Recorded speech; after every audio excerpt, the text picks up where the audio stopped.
শীতের মিষ্টি রোদে বড় টানা বারান্দায় বসে ভেজা চুল শুকাচ্ছে কুমুদ। হাতে সমরেশ মজুমদারের সাতকাহন বইটি। এই স্বভাবটা ওর অনেক আগে থেকেই। রোদে বসে গল্পের বই পড়তে ওর ভীষণ ভালো লাগে। আর কোনো দিকে খেয়ালই থাকে না তখন। পাশেই বড় শিরিষ গাছে কয়টা নাম না জানা পাখি বাসা বেঁধেছে। সেই সকাল থেকেই শুরু হয় তাদের গুঞ্জন, চলেই সেই সন্ধ্যা পর্যন্ত। কুমুদের ঘোর লাগে সেইটাকে। আপা, তুই এখনো এখানে বসে আছিস? কয়টা বাজে খেয়াল আছে? কুন্দনের কথায় কুমদ চোখ তুলে তাকায়। কুন্দন অবাক হয় বোনকে দেখে। কি ভীষণ রূপবতী একটা মেয়ে তার বড় আপা। সেই তুলনায় সে একটু সুন্দরী হয়নি। কুন্দন হয়েছে তার বাবার মতো, কুমদ তার মায়ের মতো। এই নিয়ে সামান্য ক্ষোভও আছে কুন্দনের মনে। অনেক বেজে গেছে না রে ছুটকি? ইস, অনেক দেরি হয়ে গেল। মা অনেক রাগ করে আছে, তাই না? শান্ত নদীর চেয়েও ধীর আর স্নিগ্ধ কুমুদ। একটা পিঁপড়াকেও যদি সে ভুলে পা দিয়ে মারিয়ে ফেলে, সারাটা দিন মন খারাপ করে বসে থাকে সে। সেই তুলনায় কুন্দন একটু অস্থির আর ছটফটে। কুমুদ উঠে দাঁড়ায়। কালো পাড়ের কুসুম রঙা শাড়িটার আঁচল তুলে মাথায় দেয় সে। তাদের বাবার করা নির্দেশ, নিচতলায় গেলেই মেয়ে বউদের মাথায় ঘোমটা থাকতে হবে। কারো শুধু বাড়ির লোক নয়, পুরুষ কাজের লোকও কম নয় বাড়িতে। তাড়াতাড়ি চল আপা, বাবা এসে যদি দেখে আমরা এখনো খেতে বসিনি, মায়ের উপর রেগে যাবে ভীষণ। বইটা বারান্দায় লোহার রেলিং এর মধ্যে আটকে দোতলার সিঁড়ির দিকে দৌড়ায় দুই বোন। এবারে নিয়ম, বাড়ির সব ছেলে মেয়ে একসাথে খেতে বসবে। এর অন্যথা হলে কুমুদের বাবা আনার মোড়ল রেগে যান। তার কথা ছাড়া শুধু এই বাড়ি কেন, গ্রামের কোনো মানুষ কিচ্ছু করে না। সে গ্রামের নাম করা জমিদার আর সেই সাথে মাতব্বর। রাগী হলেও কখনো অন্যায় বিচার করার পক্ষে নেই সে। এজন্য গ্রামের লোকেরা তাকে ভয় পেলেও শ্রদ্ধা আর সমীহ করে চলে। কুমুদের বড় ভাবি অঞ্জনা ওদের দেখে মিষ্টি করে হেসে বলল, বসে পড়ো কুমুদ, কুন্দন, আমি খাবার বেড়ে দিচ্ছি তোমাদের। কুমুদ টেবিলের চারিদিকে তাকিয়ে বলল, ভাইজান কোথায় ভাবি? ওনাকে ছাড়াই খেতে বসবো? তোমরা বসো, তোমাদের ভাইজান এক্ষুনি আসছেন। বাইরের থেকে ফিরেই গোসলে ঢুকেছে। কুমুদের মাকে আজ খুব খুশি খুশি লাগছে। কুমুদ ভ্রু কুঁচকে মায়ের দিকে তাকিয়ে বোঝার চেষ্টা করছে কি হয়েছে। কারণ আরশি বেগমকে খুব কমই এভাবে হাসি খুশি দেখা যায়। কোনো এক অজানা কারণে তার মুখ সব সময় ভার হয়ে থাকে। খুব বেশি আনন্দের কিছু না ঘটলেই সে হাসে না। কুন্দন মিটমিট করে হেসে বলল, মা, তোমাকে অনেক খুশি দেখাচ্ছে, বিশেষ কোনো খবর আছে নাকি? আরশি বেগম কঠিন চোখে মেয়ের দিকে তাকালো। কিন্তু আজ তার দৃষ্টি দেখে খুব একটা ভয় পেল না কুন্দন। কারণ তার মনে হচ্ছে তার মায়ের মনটা আজ কোনো কারণে খুব ভালো মুডে আছে। আজ সে ছেলেমেয়েদের সাথে বেশি রাগারাগি করবে না। কুমুদের বড় ভাই সারোয়ার মোড়লের ব্যবসা আছে স্থানীয় গঞ্জে। বিশাল 3টা সবজির আড়ত তার। তাছাড়াও বাবার জমিদারি দেখে সে। বাড়িতে থাকার সময়ই হয় না বেশি তার। গামছা দিয়ে ভেজা চুল মুছতে মুছতে সারোয়ার এসে দাঁড়ায় ওদের পাশে। ওকে দেখে বোনেরা চুপ করে যায়। সারোয়ার তার বাবার মতো রাগী না, খুব হাসি খুশি একজন সুদর্শন পুরুষ, যার কথায় প্রেমেই পড়ে যায় মেয়েরা। তবুও কুমুদ কুন্দন দুজনে খুব ভয় পায় ভাইকে। সে আশেপাশে থাকলে একটু চুপচাপ থাকার চেষ্টা করে তারা, কারণ শান্ত মানুষের রাগ সবচেয়ে ভয়ঙ্কর হয়। চেয়ার টেনে বসে সারোয়ার, মায়ের দিকে তাকে মিষ্টি করে হেসে বলে, কি নিয়ে কথা হচ্ছিল মা? আমাকে দেখে সবাই চুপ হয়ে গেল যে? খেতে বস, খাইয়ে তো বের হবি। আর আসবি সেই কোন রাতে? এই দুপুরটা ছাড়া তো তোকে একদণ্ড কাছেও পাই না। নতুন বিয়ে করেছিস, বউকেও তো একটু সময় দিতে হয়। অঞ্জনা লাজুক মুখে হাসলেও তারা ওদিকে কথা বাড়ায় না। খাবার নিতে নিতে বলে, তা কুমু কেমন আছিস বল? তোর সাথে তো দেখাই হয় না আজকাল। কি করিস সারাদিন? কুমুদ শান্ত স্বরে বলল, আপনারই তো সময় হয় না ভাইজান বোনেদের খোঁজ নেবার। সেই কাক ডাকা পরে বাড়ি থেকে বের হয়ে যান। ভাগ্যিস বাবা দুপুরে একসাথে খাওয়ার নিয়মটা করেছিল, না হলে তো মাসের পর মাস চলে গেলেও আপনার মুখ দেখা হতো না, ভুলেই যেতেন বোনদের চেহারা। সারোয়ার অবাক হয়ে একবার বোনের দিকে তাকায় আর একবার মায়ের দিকে। মা, তোমার মেয়ে তো ভালোই কথা শিখে গেছে। 2 দিন আগেও তো মনে হয় পড়ে যে একটু ব্যথা পেলেই কি কান্নাটাই না কাঁদতো। এত বড় কবে হয়ে গেল মা তোমার মেয়ে? আরশি বেগম মুচকি এসে বলে, দেখতে দেখতে অনেক বেলা কেটে গেছে রে বাপজান, বোনরা বড় হয়ে গেছে। কুমুদ মাথা নিচু করে কুটকুট করে হাসছে তখন। সারোয়ার মুগ্ধ হয়ে বোনকে দেখে। এই হুরের মতো রূপবতী মেয়েটা তারই ছোট বোন ভাবতেই পারে না সে। মাঝে মাঝে সৃষ্টিকর্তা যেন মেয়েটাকে কোনো কিছু দিতেই কমতি রাখেনি। রূপকথা রাজকন্যাদের যে রূপের বর্ণনা পাওয়া যেত বইতে, মেয়েটা যেন তার চেয়ে হাজার গুণে সুন্দরী। মাঝে মাঝে আনোয়ার মোড়ল মেয়েকে রাজকন্যা কুমুদবতী বলে ডাকে। তাহলে তো মেয়ে তোমার বড় হয়েই গেল, তাই না মা? আরশি বেগম উত্তর দেয় না, মনে মনে হাসতেই থাকে। আজ তার মনটা ভীষণ ভালো। রাজকন্যার জন্য 7 সমুদ্র 13 নদী পার করে এবার রাজপুত্র আসছে। রাজকন্যাকে নিয়েই আবার উড়াল দিবে। আমাদের ঘর অন্ধকার হয়ে যাবে এবার। কুমুদ হতভম্ব হয়ে ভাইয়ের দিকে তাকায়। তার হাত থেকে সবজির কাঁসার বাটি নিচে পড়ে ঠনঠন করে শব্দ হয়। কুন্দন ভ্রুকুচকে ভাইয়ের দিকে তাকিয়ে বলে, ভাইজান বুঝলাম না আপনার কথা, কোন রাজপুত্র আসবে? সারোয়ার খেতে খেতেই উত্তর দেয়, বিলেত থেকে সত্যিকারের রাজকুমার আসছে এবার আমাদের কুমুদবতীর জন্য। বাবার বন্ধু আজমল চাচার ছেলে রেজওয়ান। কুমুদের অনেক ছোটবেলাতেই আজমল চাচা নিজের ছেলের জন্য ওকে ঠিক করে রেখেছে। তার ইচ্ছা ছেলে চাকরি পেয়ে দেশে এসে মেয়েকে দেখবে। পছন্দ হলে তার বাবাকেই সে জানাবে। বিলেত প্রবাসী পরিবার সাথে সাথেই চলে আসবে, আকদ হয়ে যাবে। কুমুদ হতবাক হয়ে মায়ের দিকে তাকায়। তার মানে মা সব জানতো, এজন্যই এত খুশি লাগছিল তাকে। এই কথা সে যে নতুন শুনেছে এমন না। সে যখন কিশোরী তখনই তার বাবা জানিয়ে দিয়েছে মেয়েকে তার পছন্দেই বিয়ে করতে হবে। মেয়ে যেন ভুলেও নিজে থেকে কাউকে পছন্দ না করে, কিন্তু মানবী মন কি কোনো বাধা মানে? ভাইজান, এসব কি বলছেন আপনি? আমার বিয়ের জন্য বিলেত প্রবাসী ছেলে পছন্দ করেছেন আপনারা? কেন কুমু? বাবা তো তোকে অনেক আগেই জানিয়ে রেখেছিল রেজওয়ানের কথা। তোকে দেখে মনে হচ্ছে তুই নতুন শুনছিস। কুমুদ উঠে দাঁড়ায়, পাতেই হাত ধুয়ে ফেলে। এমন কাজ ওরা কখনো করে না। আরশি বেগম অবাক হয়ে মেয়ের দিকে তাকায়। এসব কি বেয়াদবি কুমুদ? ভাইজান এখনো এখানে আছে, তার সামনেই তুই খাবার ছেড়ে উঠে দাঁড়ালে, আবার পাতেই হাত ধুয়ে ফেললে। এই শিক্ষা তোমাকে দিয়েছি আমরা? সারোয়ার হাত তুলে মাকে থামায়। সে অশান্তি পছন্দ করে না। শান্তিতেই যদি কাজ সেরে ফেলা যায়, অশান্তি কার ভালো লাগে? সারোয়ার চোখের ইশারায় বোনকে জায়গায় বসতে বলে। ভাইজানের নির্দেশ অমান্য করার সাহস অন্তত কুমুদ বা কুন্দন কারণেই। অঞ্জনা, কুমুদকে নতুন থালায় আবার খাবার দাও। কুমুদ অসহিঞ্চ হয়ে বলে, আমার খিদা নেই ভাইজান, আমি বসেছি। আপনি কি বলবেন বলুন। সারোয়ার অঞ্জনার দিকে তাকিয়ে সুন্দর করে হেসে বলল, অঞ্জনা, শুনতে পাওনি আমি কি বলেছি? এক কথা দুবার বলা আমি পছন্দ করি না। এই কয়দিনে তা জেনেছো তুমি? অঞ্জনার বিয়ে হয়েছে মাত্র 4 মাস।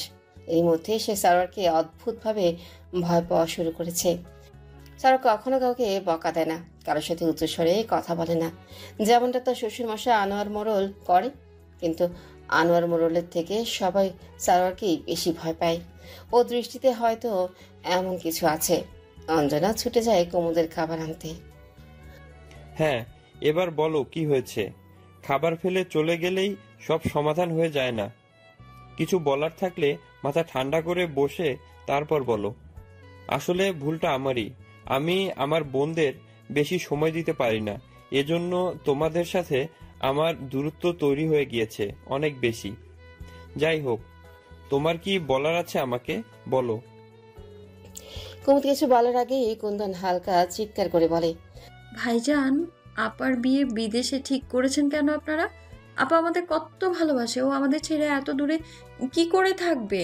আমরাই বা ওকে এতদিন না দেখে কি করে থাকবো? সারোয়ার পূর্ণ দৃষ্টি মিলে ছোট বোনের দিকে তাকায়। মেয়েটা কুমুদের মতো সুন্দরী হয়নি, তবে ওর চেহারায় এমন কিছু তো আছেই যা আকর্ষণ করে যে কাউকে। বিশেষ করে ওর চোখ জুড়ে একদম ওদের বাবা আনোয়ার মোড়লের মতো তীক্ষ্ণ দৃষ্টি, কিন্তু বুদ্ধিদীপ্ত। হুট করে উত্তেজিত হয়ে গেলে চোখ জোড়া আগুনের মতো জ্বলে ওঠে। সারোয়ারের মাঝে মাঝে মনে হয় ও মেয়ে না হয়ে ছেলে হলে এই বিশাল জমিদারি ও একাই সামলাতে পারত। কুমু যতটা শান্ত আর স্নিগ্ধ, কুন্দন ঠিক ততটাই গর্জে ওঠা পাখিনীর মতো ক্ষিপ্র আর অশান্ত। সারোয়ার চোখের সামনে তাকানোর সাহস কুন্দনে নেই, সে চোখ নামিয়ে নেয়। আর সে বেগম রাগী গলায় বলে, কুন্দন, কথা হচ্ছে ভাইজান আর আপার মাঝে। তুমি মাঝখান থেকে কেন কথা বলছো? তুমি এখনো ছোট, বড়দের মাঝে কথা বলবে না তুমি। মেয়েগুলো এমন শিক্ষা কোথা থেকে পাচ্ছে? স্যারওয়ার, শুধু জমিদারি দেখালেই হবে বাপ ছেলের? বাড়ির মেয়ের দিকে একটু নজর দাও তোমরা, বাড়ির নতুন বউ আবার বিগড়ে না যায় মেয়েদের পাল্লায় পড়ে। আরশি বেগম আর চোখে অঞ্জনার দিকে তাকায়। অঞ্জনা এমনিতেই একটু কম কথা বলে। কুমুদ আর কুন্দনকে এই কয়দিনই ভীষণ ভালোবেসে ফেলেছে সে, একদম নিজের বোনের মতো। দুইটা মেয়ের একদম বিপরীত বৈশিষ্ট্য, কিন্তু কোনো একটা জায়গায় দুই বোনের একটা দিক একদম মিলে যায়। অঞ্জনা এখনো ধরতে পারেনি সেই দিকটা। মা, আমি কথা বলছি। অকারণে বকাবকি আমার পছন্দ না। কুমুদ এতক্ষণ চুপ করেছিল, কিছুক্ষণ পর মাথা নিচু করেই বলল, ভাইজান, আমি তোমাদের ছেড়ে যেতে চাই না। এই বিয়ে আমি করব না। সারোয়ার শব্দ করে হেসে বলে, আচ্ছা, এই ব্যাপার। মেয়েরা বিয়ের আগে একটু এগুলো বলে। তুমি রেজওয়ানকে আগে দেখো, ওকে দেখলে, ওর সাথে কথা বললে ওর ব্যক্তিত্বের প্রেমে পড়ে যাবে তুমি। বিয়ে তো আজ হোক কাল তোমাকে করতেই হবে। তোমাকে, কুন্দনকে, সবাইকেই বাড়ি ছেড়ে চলে যেতে হবে, আর এটাই নিয়ম সমাজের। এই যে তোমার ভাবিও কিন্তু তার বাড়ির অনেক আদরের মেয়ে ছিল, তাকে বিয়ে করে চলে আসতে হয়েছে এ বাড়িতে। এখন আমরাই তার আপন। সে চাইলেও বাড়ির লোকদের সাথে দেখা করতে যেতে পারে না। আর বিলেত চলে যাওয়া মানে যে একেবারেই কখনো আমাদের সাথে দেখা করতে আসতে পারবে না এমন তো না। রেজওয়ান অবশ্যই তোমাকে প্রতি বছর একবার দেশে নিয়ে আসবে। আরশি বেগম মাঝখান থেকে বলল, আর মেয়েদের বিয়ের পর ঘন ঘন বাপের বাড়ি আসাটাও ভালো কথা না। বিয়ের পর শ্বশুর বাড়িকে আপন করে নিতে হয় মেয়েদের। রেজওয়ানের পরিবার সবাই তো বিলেতেই আছে। কুমুদ কিছু বলার জন্য উসখুস করে, কিন্তু সাহসই পায় না। মনে হচ্ছে কেউ তার গলা টিপে ধরে রেখেছে। একটা কথাও বের হচ্ছে না মুখ দিয়ে তার। আগামীকালই রেজওয়ান দেশে আসছে, আমাদের বাড়িতেই উঠবে। ওর সাথে কথা বলো, দুজনের মধ্যে আলাপ হোক। এখন যতটা খারাপ লাগছে, আস্তে আস্তে এতটা খারাপ লাগবে না। আমি তোমাকে কথা দিচ্ছি, ভালো লাগবে ওকে। কুমুদের অসম্ভব কান্না পাচ্ছে। সে যে অনেক আগেই অন্য কাউকে মন দিয়ে বসে আছে। হঠাৎ করে এ ধরনের কথা তাকে শুনতে হবে, আগে কখনো ভাবেনি সে। বাবা কান্না ঠেলে বেরিয়ে আসতে চায় গলা থেকে। কি করবে এখন সে? এভাবে বিয়ে হয়? হ্যাঁ, তার বাবা অনেক আগেই তাকে জানিয়ে রেখেছিল, কিন্তু সে এতদিন ওটা বাবার মুখের কথাই ভেবে এসেছে। এই দিন যে সত্যি কখনো আসবে সে ঘুণাক্ষরেও ভাবতে পারেনি। অঞ্জনার খারাপ লাগে কুমুদের দিকে তাকিয়ে। ও খুব ভালো করেই জানে তার বড় ননদিনী একজনকে কতটা ভালোবাসে, নিজের জীবনের চেয়েও বেশি। সে এখন কি করবে? কি ক্ষমতা আছে তার আনোয়ার মোড়ল বা সারোয়ার মোড়লের উপর কথা বলার? তাও কিছুটা সাহস সঞ্চয় করে আস্তে আস্তে বললে, বলছিলাম, মেয়েটার মত না নিয়ে কিছু করাটা কি ঠিক হবে? বিয়ে মানে একটা মেয়ে সারা জীবনের স্বপ্ন অন্য একজনের সাথে ভাগাভাগি করে নেওয়া। সেই মেয়েটাই যদি না চায়, তাহলে জোর করে কিছু করাটা কি আসলে ঠিক হবে? তাও কিছুটা সাহস সঞ্চয় করে আস্তে আস্তে বলে। অঞ্জনা আর কিছু বলতে যাবে তার আগে সারোয়ার আবার তাকায় তার দিকে। তার দৃষ্টি অতটা কঠিন না, তবু অঞ্জনার বুক কেঁপে ওঠে। সে মাথা নিচু করে দাঁড়ায়। আরশি বেগম তাদের দাঁত চেপে বলে, বাগজান, ঘরে মন দাও। শুরু থেকে লাগাম টেনে না ধরলে তোমার দাদাজানের সাথে কি হয়েছিল জানো নিশ্চয়ই। তোমার দাদিজানকে সামলাতে পারেনি পরে, তাই শুরু থেকেই সচেতন হও। সারোয়ার কিছু বলল না। অঞ্জনা দৌড়ে ভেতরে চলে গেল। আরশি বেগম রাগী চোখে সেদিকে তাকায়। কুন্দন মায়ের দিকে তাকিয়ে বলে, মা, তোমার উচিত ছিল ভাইজানের বিয়ের আগে ঘটককে বলে দিতে যে বউকে অবশ্যই বোবা হতে হবে, না হলে সে তো কথা বলবেই। সারোয়ার আর কিছু না বলে হাত ধুতে ধুতে বলে, এ নিয়ে আর কোনো কথা হবে না। কুমুদের যদি আর কিছু বলার থাকে, রাতে বাবা ফিরলে যেন বাবার সাথেই কথা বলে নেয়। আর মা, আগামীকাল রেজওয়ান আসছে। ও ছোট থেকে বিলেতে বড় হয়েছে। ওদের সংস্কৃতি আমাদের থেকে আলাদা। ওর যেন কোনো অসুবিধা না হয়, ওর দায়িত্ব তোমাকেই দিলাম আমি। সারোয়ার আর কথা না বলিয়ে ঘর থেকে বেরিয়ে যায়। আরশি বেগম ভ্রু কুচকে 2 মিনিট দিকে তাকায়। কুমুদ ছাদের সিঁড়ির কাছে আসতেই ভাবিকে আগে থেকেই ওখানে দাঁড়িয়ে থাকতে দেখে কিছুটা চমকে যায়। ভাবি, তুমি এখানে দাঁড়িয়ে আছো কেন? চিলেকোঠায় যাচ্ছি মাস্টারমশাইয়ের খাবার নিয়ে। কুমুদের মুখটা কেমন করে ওঠে, হাউমাউ করে কাঁদতে ইচ্ছে করছে তার ভাবিকে জড়িয়ে ধরে। কিন্তু এই বাড়িতে মেয়েদের শব্দ করে হাসা বা কাঁদা দুইটাই নিষিদ্ধ। অন্তরের হাতে একটা বড় ট্রে, সেখানে একটা থালায় খাবার ঢেকে রাখা, সাথে পানি গ্লাস। কুমুদ জোর করে হেসে বলল, তাড়াতাড়ি যাও ভাবি, দুপুর তো গড়াতে চললো। এই বলে কুমুদ চলে যাচ্ছিল। অঞ্জনা এক হাত দিয়ে কুমুদের হাত চেপে ধরে। কোথায় যাচ্ছ? ঘরে যাচ্ছি ভাবি, আমার কিচ্ছু ভালো লাগছে না, জ্বর জ্বর লাগছে। আজ খাবারটা তুমি নিয়ে যাও, আমি একটু ব্যস্ত। কুমুদ আহত চোখে তাকায় ভাবির দিকে। সে জানে অঞ্জনা কেন তাকে উপরে পাঠাতে যাচ্ছে। কুমুদ নিজের হাত ছাড়িয়ে নেয় দ্রুততার সাথে। ভাবি, তুমি এই কয়দিনে এ বাড়ির নিয়ম সবই জেনে গিয়েছো। বাবা আর ভাইজানের অনুমতি ছাড়া একটা চোখের পলক ফেলারও নিয়ম নেই আমার আর কুন্দনের। কেন কষ্ট বাড়াতে চাচ্ছ? অঞ্জনা কুমুদের হাতে জোরে করে খাবার পাঠিয়ে দেয়। কুমুদ, ভালোবাসাকে পায়ে ঠেলে দিও না। জীবনে সব কিছু পাবে, ভালোবাসা একবার চলে গেলে আর ফিরে পাবে না। কুমুদ মাথা নিচে করে নিঃশব্দে কাঁদতে থাকে। ঠোঁট কামড়ে কান্না আটকানোর চেষ্টা করে সে। অঞ্জনা কুমুদের মাথায় হাত রেখে স্মিত হেসে বলে, কুমুদ, ভালোবাসা খুব বিরল একটা অনুভূতি। এটা সবার জন্য আসে না, আর যার জন্য আসে সে যে অবস্থানে থাকুক, যে পরিস্থিতিতে থাকুক, শুধু তাকেই প্রয়োজন হয়। মিথ্যে বলবো না, বিয়ের আগে আমি একজনকে মন প্রাণ উজাড় করে ভালোবাসতাম, কিন্তু বাবা জমিদারের ছেলেকে ফেলে তার সাথে কেন বিয়ে দেবে? তার মানে এই না যে আমি তোমার ভাইজানকে মেনে নিইনি। চেষ্টা করেছি সব কিছু ভুলে তাকে আঁকড়ে ধরে বাঁচতে, কিন্তু কোথাও যেন একটা সুর কেটে গেছে। ভুলতে চাইলেও ভুলতে পারছি না তাকে। কুমুদ ছলছল চোখে ভাবির দিকে তাকিয়ে বলে, কিন্তু ভাবি, বাবা আর ভাইজান জানতে পারলে আমাকে ভয়াবহ শাস্তি তো দিবেই, সেই সাথে মানুষটাকে শেষ করে দেবে যাকে সর্বস্ব দিয়ে ভালোবাসি। নিজের চোখের সামনে কিভাবে তার শেষ পরিণতি দেখবো বলো? ওসব ভেবো না, আমি আছি তোমার পাশে। আর দেরি করো না কুমুদ, মানুষটা না খেয়ে আছে। যাও কুমুদ, যাও। কুমুদের বুকটা কাঁপে, কি করবে বুঝে উঠতে পারে না। মানুষটাকে একটা নজর দেখার জন্য তারও কলিজা ছটফট করছে। কিন্তু যদি সবটা জানাজানি হয়ে যায়, এই প্রেম তো পরিণতি পাবার নয়। কিন্তু জীবনে কি সত্যিই কোনো অলৌকিক ঘটনা ঘটে না? কুমুদ প্রমাদ গণে, আরেশ বিন মর্তুজা কুন্দনের শিক্ষক। শুধু তাই নয়, সে মোড়ল বাড়িতে লজিং থাকে। ছাদের পাশে ছোট্ট একটা চিলে কোঠা দেওয়া হয়েছে তাকে থাকতে। এই বাড়িতে থেকেই নিজে পড়াশোনা করে, আর ছাত্রী হিসেবে পেয়েছে কুমুদ আর কুন্দনকে। কুমুদের পড়া আপাতত শেষ হয়, এখন শুধু কুন্দনকেই পড়ায় সে। জাতিগতভাবে আরস বাঙালি নয়, তার জন্ম আর বেড়ে ওঠা হায়দ্রাবাদে। ভাগ্যের ফেরে আপনজন ছেড়ে তাকে চলে আসতে হয়েছিল এখানে। আনোয়ার মোড়ল তাকে অত্যাধিক স্নেহ করে। এই বাড়িতেই 3 বেলা খায় সে। নিজের পড়া শেষ হলেই হয়তো এখান থেকে আবার পাড়ি জমাবে হায়দ্রাবাদে। দরজা ঠকঠক আওয়াজ শুনে দরজা খুলে দেয় আরস। দুপুরে কামরুল নামের একজন চাকর এসে আরসকে খাবার দিয়ে যায় রোজ।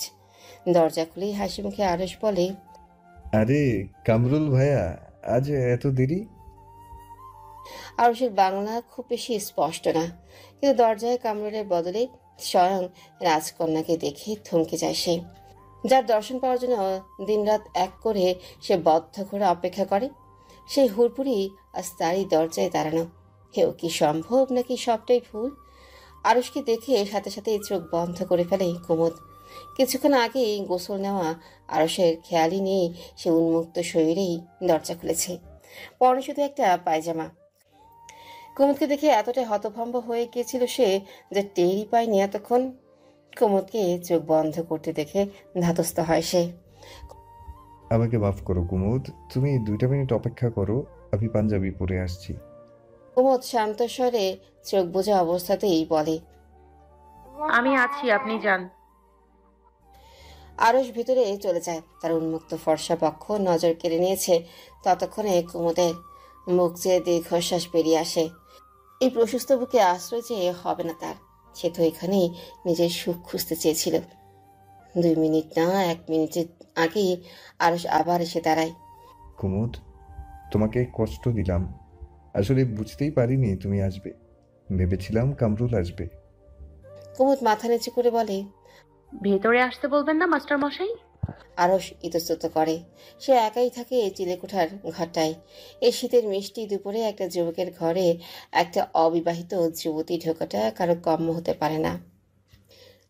আগুন আর ঘি পাশাপাশি থাকলে যে কোনো সময় দুর্ঘটনা ঘটতে পারে, কিন্তু তার রাজকন্যাকে মানা করার ক্ষমতা কি আর এই জীবদ্দশায় হবে? কিছুটা অস্বস্তির সাথে দরজা থেকে সরে দাঁড়ায় আরশ। কুমুদ কাঁপা কাঁপা পায়ে ঘরে ঢোকে।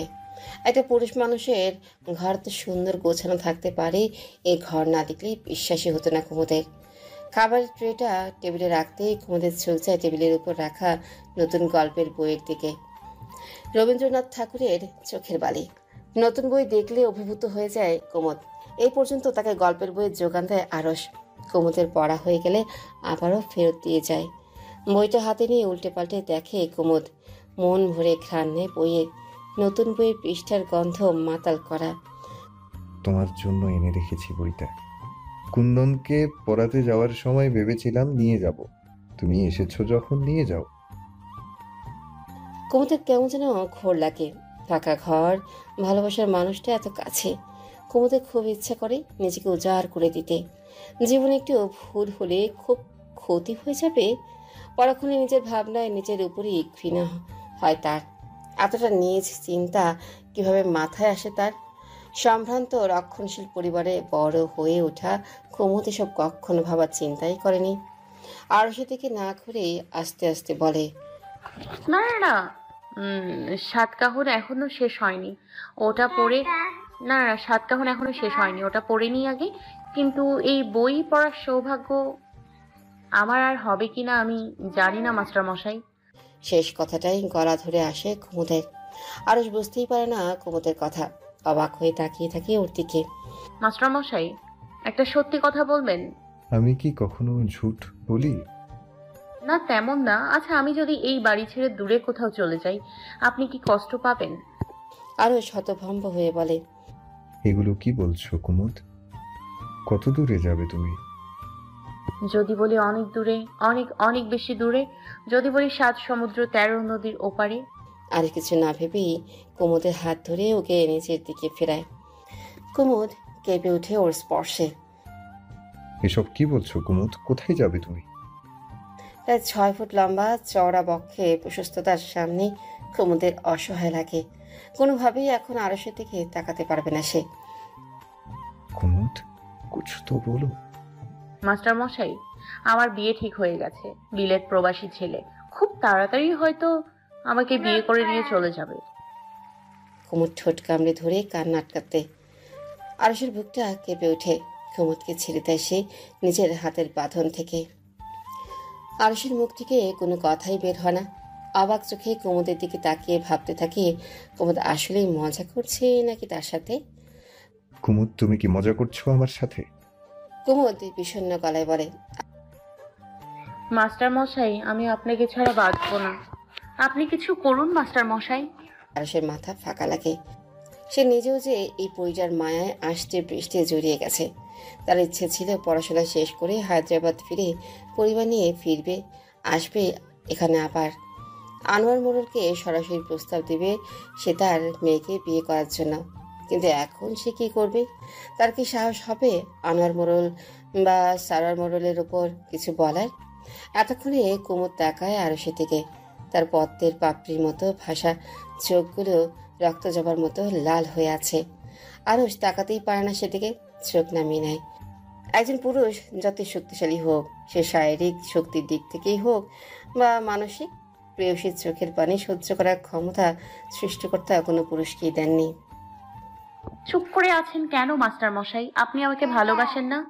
আপনি সহ্য করতে পারবেন আমি অন্য কারোর হাতে ধরে বাড়ি থেকে চলে গেলে? কুমুদ কিছুক্ষণ চুপ থেকে আস্তে আস্তে বলে। আমাকে নিয়ে পালিয়ে যেতে পারবেন না মাস্টার মশাই? আমরা অনেক দূরে চলে যাব, আমাদের ওরা কেউ খুঁজে পাবে না। এই মোড়ল বাড়ির সীমানা থেকে দূরে, অনেক দূরে। সেখানে কোনো বাধা থাকবে না ভালোবাসার। আমাদের ছোট্ট একটা সংসার হবে, শুধু আপনি আর আমি থাকবো, কেউ আলাদা করতে পারবে না আমাদের। কুমুদ স্বপ্নাদের চোখে আরসের দিকে তাকিয়ে তার উত্তরের অপেক্ষা করতে থাকে। আরস নির্লিপ্ত গলায় বলে, কি করবো আমি কুমুদ? কি করার ক্ষমতা আছে আমার?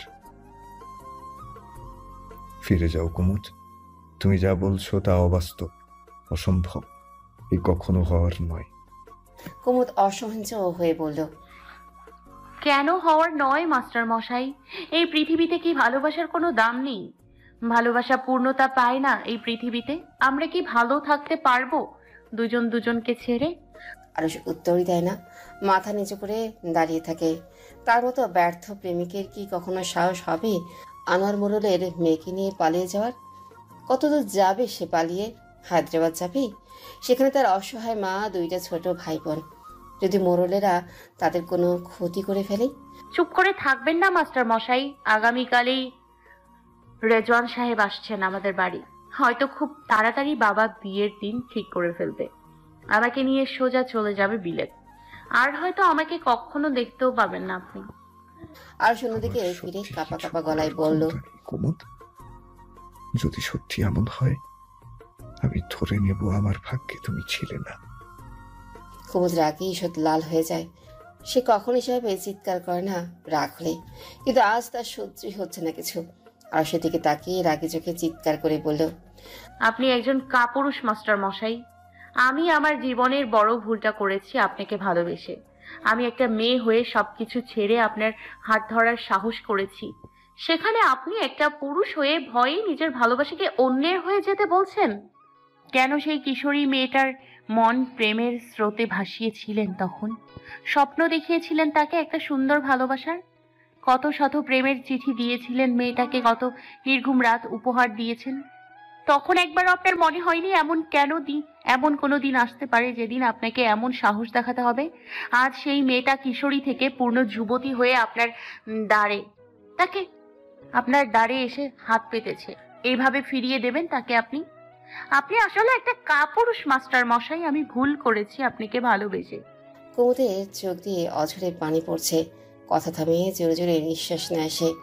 পাথরের মতো দাঁড়িয়ে তার কথাগুলি শুনছে আরস। তার সামনে পুরো পৃথিবী টলছে। কুমুদ কিছুক্ষণ তার দিকে তাকিয়ে চোখ মুছতে মুছতে ছুটে চলে যাচ্ছিল। ঠিক তখন আরস তার হাত টেনে ধরে। সে জানে না কি করছে সে। অদ্ভুত একটা ঘোরের মধ্যে ডুবে আছে সে। কুমুদের কথাগুলো তার ভেতরে সত্তাকে কেমন নাড়িয়ে দিয়ে চলে গেল। আচমকা আরসের স্পর্শে থরথর করে কেঁপে উঠে কুমুদ। প্রিয়তমের প্রথম স্পর্শ একটা নারীর ভেতরটাকে উল্টে পাল্টে দেওয়ার জন্য যথেষ্ট।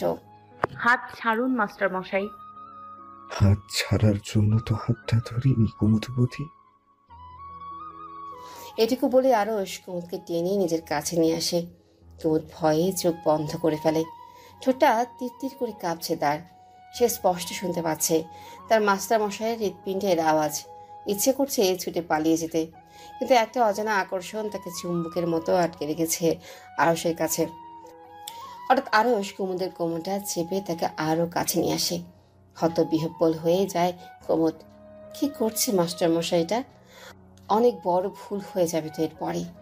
কিন্তু এই শক্ত বাহুডোর হতে কিভাবে নিজেকে মুক্ত করবে সে? সে শক্তি কি তার আছে? মাস্টার মশাই কি করছেন? কুমুদের ফিসফিস আওয়াজ আরসকে আরো ঘোরে ডুবি দেয়। কুমুদের ঠোঁটটা এত টানছে কেন তাকে? মিনিট দুই পর হালকা ধাক্কা দিয়ে আরসকে দূরে ফেলে দেয় কুমুদ। জোরে জোরে নিঃশ্বাস ফেলতে থাকে সে। কি থেকে কি হয়ে গেল? এটা তো পাপ, মহা পাপ। লজ্জায় লাল হয়ে যায় সে। কোনোভাবেই সামনের মানুষটার দিকে সে আর তাকাতেই পারবে না। আরস নিজের ঠোঁট কামড়ে হাসে। ভীত হরিণীর মতো কাঁপছে কুমুদ তার সামনে। যা কিছু হয়ে যাক, এই মেয়েটার হাত সে ছাড়বে না। তার রানীর জন্য যে কোনো ঝড়ের সামনে দাঁড়াতে সে রাজি। আর সে আবারও কুমুদের আরো অনেকটা কাছে চলে আসে। কুমুদ নিজের জায়গায় অনড় দাঁড়িয়ে থাকে। একটু নড়লে যেন সে অজ্ঞান হয়ে যাবে। আরস নিজের মুখটা কুমুদের কানের কাছে এনে ফিসফিস করে বলে, আমি কাপুরুষ নই কুমুদবতী। আমি আমার প্রেমের জন্য নিজের জীবন বাজি রাখতে পারি। আমি সম্রাট শাহজাহান নই। আমি আমার প্রেমের সমাধির উপর কুমুদ মহল বানাতে পারবো না, কিন্তু আমি নিজেই শক্তিশালী প্রাচীরে ঘেরা দুর্গ হয়ে আমার প্রেমকে রক্ষা করে যাব আমার শেষ নিঃশ্বাস পর্যন্ত। এই দেহ যতদিন আমার অস্তিত্ব জানান দেবে, ততদিন আমার নিঃশ্বাস একটি নাম উচ্চারণ করে যাবে, কুমুদ। কুমুদের সারা শরীর জুড়ে শিহরণ জাগে। অদ্ভুত প্রশান্তিতে মন প্রাণ জুড়িয়ে আসে তার। খুশিতে পাগল হয়ে যাচ্ছে এমন মনে হয় তার। কুমুদ আরশের দিকে তাকাতেই পারে না। ওই চোখের দিকে আর একবার তাকালে গভীরতার মাঝে ঠাঁই পাবে না আর। ছুটে বের হয়ে আসে আরশের ঘর থেকে। আরশ বৃদ্ধাঙ্গুল ঠোঁটে বুলিয়ে মুচকি এসে দেয় সেদিকে তাকিয়ে। নুপুরে ঝমঝম আওয়াজ করে সিঁড়ি দিয়ে দৌড়ে নামছে কুমুদ। খুশিতে তার নৃত্য করতে ইচ্ছে করছে। ভাবিকে জানাতে হবে আগে সবটা। তার মন বলছে মাস্টারমশাই ঠিক একটা ব্যবস্থা করে এই বিয়ে ভাঙবে। এরপর তাদের খুব সুন্দর সাজানো একটা সংসার হবে। হঠাৎ সিঁড়ির গোড়ায় আসতেই তার মুখ অন্ধকার হয়ে যায়। ভয়ে হাত পা জমে ওঠে তার। অজানা আশঙ্কায় বুক কাঁপেন কুমুদের। আরশি বেগম দাঁড়িয়ে আছে সেখানে কঠিন মুখে। কিন্তু মায়ের তো এখন দুপুরকালীন ঘুমের সময়, তার এখানে থাকার তো কথা না। তাহলে কি মা কিছু জানতে পারলো? এক পাও সামনে এগোতে পারে না সে। আরশি বেগম শীতল গলায় বলল, কোথায় গিয়েছিলে? কুমুদের একবার মনে হলো সে বলে ছাদের গাছগুলো দেখতে গিয়েছিল সে। অনেক ফুল ফুটেছে তো গাছে তাই। অনেক ফুল ফুটেছে তো গাছে তাই। কিন্তু মায়ের সামনে মিথ্যা বললে যদি ধরা পড়ে যায়, বা মা যদি আগে থেকে জানতে পারেন যে সে আজ মাস্টারমশাইকে খাবার দিয়ে এসেছে, তখন তো আরও বিপদ। সন্দেহ জোরালো হবে মায়ের। ভয় ভয়ে কুমুদ উত্তর দিল, মাস্টার মশাইয়ের খাবার দিতে গিয়েছিলাম মা, চিলেকোঠার ঘরে। তুমি গিয়েছো কেন? প্রতিদিন তো কামরুল খাবার নিয়ে যায়, আজ তোমার যেতে হলো যে? মা ভাবি আজ নিয়ে যাচ্ছিল। আমাকে দেখে বলল উনি একটু ব্যস্ত, তাই আমাকে নিয়ে যেতে। কিন্তু কি হয়েছে মা? আরশি বেগম উত্তর দেন না। ভ্রুকুচকি মেয়ের দিকে কিছুক্ষণ তাকিয়ে থাকেন। হয়তো কিছু বোঝার চেষ্টা করছে সে। না, কিছু না। তবে মনে রেখো, সামনে তোমার বিয়ে। এখন অযথা ঘোরাঘুরি করা ঠিক না। আর একজন অবিবাহিত যুবকের ঘরে তো একদমই যাওয়া উচিত না। নিজের ঘরে থাকার চেষ্টা করবে বেশিরভাগ সময়। কুমুদ মনে মনে স্বস্তি নিঃশ্বাস ফেলে। যাক, মা কিছু সন্দেহ করেনি। হালকা করে মাথা কাত করে সে। এখন যাও নিজের ঘরে। কুমুদ চলে যাচ্ছিল, হঠাৎ আবার তাকে থামায় আরশি বেগম। তোমার ঠোঁটটা এমন লাল কেন লাগছে কুমুদ? কুমুদ কেঁপে ওঠে। এখন কি করবে সে? মা কি কিছু বুঝে ফেলবে? কই না তো মা। কাছে এসো তো। কুমুদ কাঁপা কাঁপা পায়ে মায়ের পাশে দাঁড়ায়। মেয়ের ঠোঁটের কাছে হাত দিতে চমকে উঠে আরশি বেগম। জ্বরেতেও কাপ পড়ে যাচ্ছে মেয়ের। বোকামি কি বুঝতেই পারেনি নিজের জ্বর এসেছে? কুমুদ, তোমার শরীর তো আগুনের মতো গরম। এত জ্বর এসেছে কখন তোমার? আমাদের জানাওনি কেন? এজন্যই লাল হয়েছিল ঠোঁট, চোখ সব। বোকামি কি বুঝতেই পারেনি নিজের জ্বর এসেছে? কুমুদ একটা ঘোরের মধ্যে ছিল। সে নিজেও বুঝতে পারেনি কখন তার গায়ে এত জ্বর এসেছে। তাও বাঁচা গেল। মা ভেবেছে জ্বরের কারণে মুখ লাল ছিল তার। এখনই ঘরে যেয়ে শুয়ে পড়ো তুমি। আমি পানি নিয়ে আসি। মাথায় পানি দিতে হবে তোমার। বাবার ভাইজানকেও খবর পাঠাতে হবে। মা এত অস্থির হবে না তো। বাবা আর ভাইজান খুব দুশ্চিন্তা করবেন। দুশ্চিন্তা করার মতো কিছু হলে দুশ্চিন্তা করবে না? সারা জীবন কাজ আর কাজ করেই যাবে। মেয়েটা আজ বাদে কাল এই বাড়ি ছেড়ে চলে যাবে। আর অসুস্থতায় বাপ ভাই তো দুশ্চিন্তা করবেই। কুমুদ মাথা নিচু করে দাঁড়িয়ে থাকে। ওইদিকে আগামীকাল রেজওয়ান এসে পৌঁছাবে এখানে। তুমি জ্বর বাঁধিয়ে বসলে ছেলেটা এসে এই অবস্থায় দেখবে তোমাকে। কুমুদ বিষণ্ণ গলায় বলল, তোমার এত উদ্বিগ্নতার কারণ কি? আমার অসুস্থতা নাকি রেজওয়ান সাহেব এসে আমাকে এই অবস্থায় দেখবে সেটাই মা? আরশি বেগম একটু অস্বস্তি নিয়ে বলল, বেশি কথা বলো না কুমুদ। আমি আঞ্জানাকে পাঠাচ্ছি তোমার ঘরে। ও মাথায় পানি দিয়ে দেবে। আমি যাই তোমার বাবাকে খাবার পাঠানোর ব্যবস্থা করি। চুপচাপ ঘরে যেয়ে শুয়ে পড়ো। আরশি বেগম ব্যস্ততার সাথে বেরিয়ে যায়। কুমুদ ম্লান হেসে ঘরের দিকে পা বাড়ায়। কুমুদ, তোমার জ্বর? জ্বর নিয়ে মিটমিট করে হাসছো তুমি? অঞ্জনার কথায় আবার লজ্জা পেয়ে হাসি কুমুদ। আস্তে আজ অসম্ভব ভালো লাগছে। অদ্ভুত একটা সুখের পরশ বয়ে যাচ্ছে সারা শরীর জুড়ে। কিভাবে বুঝাবে এই ভালো লাগার উৎস সবাইকে? মাস্টারমশাই কি আবারও প্রেমে উৎসর্গ করেছে নাকি ননদিনী? কুমুদ শোয়া থেকে উঠে বসে, অঞ্জনার মুখ চেপে ধরে বলে। আসতে বলো ভাবি, মা যে কোনো মুহূর্তে চলে আসবে। অঞ্জনা হেসে বলে, কেউ আসবে না। এখন আমাকে বলো তো, তোমার এই খুশির কারণ কি? কথা হয়েছে বিয়ের ব্যাপারে ওনার সাথে? কি বললেন উনি? সব বলবো ভাবি, কিন্তু এখন না। তুমি আমাকে কথা দাও, তুমি আমার সাথেই থাকবে, যেভাবে হোক ভাইজানের হাত থেকে আমাদের বাঁচাবে তুমি। অঞ্জনা কুমুদের মাথায় হাত রেখে বলে, আমি আছি কুমুদ। আমি জীবনে যে কষ্ট সহ্য করেছি, আমি চাই না তুমি সেই কষ্ট পাও। ভালোবাসার মানুষটার সাথে অনেক ভালো থাকবে তুমি। কুমুদ স্বপ্নে ভাষা চোখে অঞ্জনার দিকে তাকায়। এই ছোট্ট জীবনে তার আর কি চাওয়ার থাকতে পারে, যদি সে সত্যিই তার মাস্টার মশাইকে নিজের করে পায়। নিশুতি রাত, লুকিয়ে ছাদে এসেছে কুন্দন। তার অসম্ভব কষ্ট হচ্ছে কেন জানি। বারবার মাস্টার মশাইকে একবার দেখতে ইচ্ছে করছে তার। আজ 2 দিন হয় মানুষটা তাকে পড়াতে যাচ্ছে না, কারণ সে জানে না মানুষটাকে কিভাবে বোঝাবে। সে তাকে একদিন না দেখলে ভেতরটা অঙ্গারের মতো ঝলসে যায়। অনেকবার বোঝানোর চেষ্টা করেছে কুন্দন তাকে, কিন্তু সে বোঝেনি। আসলে কি বোঝেনি, নাকি বুঝেও না বোঝার ভান করেছে? ওই তীরের ফলার মতো তীক্ষ্ণ চোখ জোড়া না দেখা পর্যন্ত যে কুন্দনের ঘুম আসে না, মানুষটা কি কখনো বুঝবে না? বারবার উকি দিচ্ছে সে ঘরের বাইরে থেকে। যদি একটা নজর দেখা যায়, যদি মানুষটা জ্যোৎস্না বিলাস করতে একটু ছাদে আসে, একবারই কি অসম্ভব কিছু? সে যে এখানে এসেছে তার বাবা বা ভাইজান যদি জানতে পারে, তাকে হয়তো জানেই মেরে ফেলবে। আশাটাকে নূপুর খুলে রেখে এসেছে সে, যাতে শব্দ না হয়।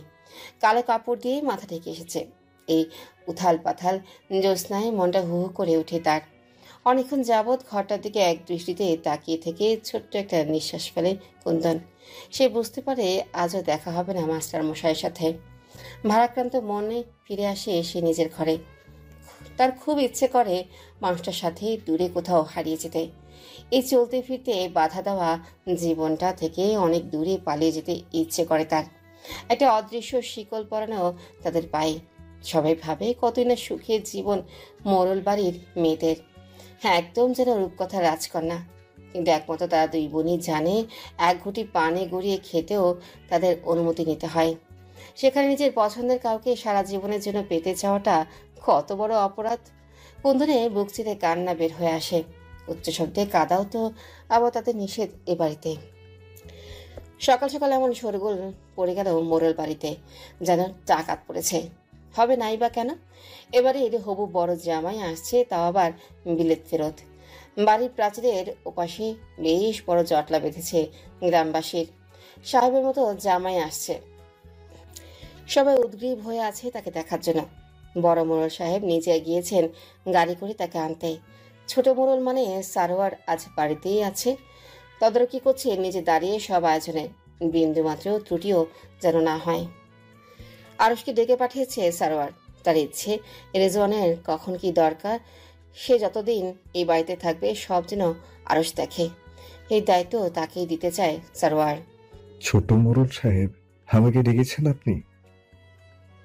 ও হ্যাঁ, মাস্টার মশাই যে। তা আছো কেমন? অনেকদিন তো দেখা হয় না তোমার সাথে, কথাও হয় না। ভালো আছি মোড়ল সাহেব, আপনি কেমন আছেন? আর বলো না মাস্টার মশাই, ভীষণ ব্যস্ততার মধ্যে আছি। এই যে দেখছো এত আয়োজন, আমার বোন কুমুদের হবু বর আসছে বিলেত থেকে, তার জন্যই করা হচ্ছে। একা সব দিক সামলাতে পারি না, আবার এর মধ্যে বোনটারও ভীষণ জ্বর। চমকে উঠে আরশ। কার জ্বর? কুমুদ না কুন্দনের? ভয় ভয়ে আরশ বলে, জ্বর এসেছে কার মোড়ল সাহেব? কুমুদের হঠাৎ করেই কাল থেকে আকাশ পাতাল জ্বর। এদিকে ওর হবু বর আসছে।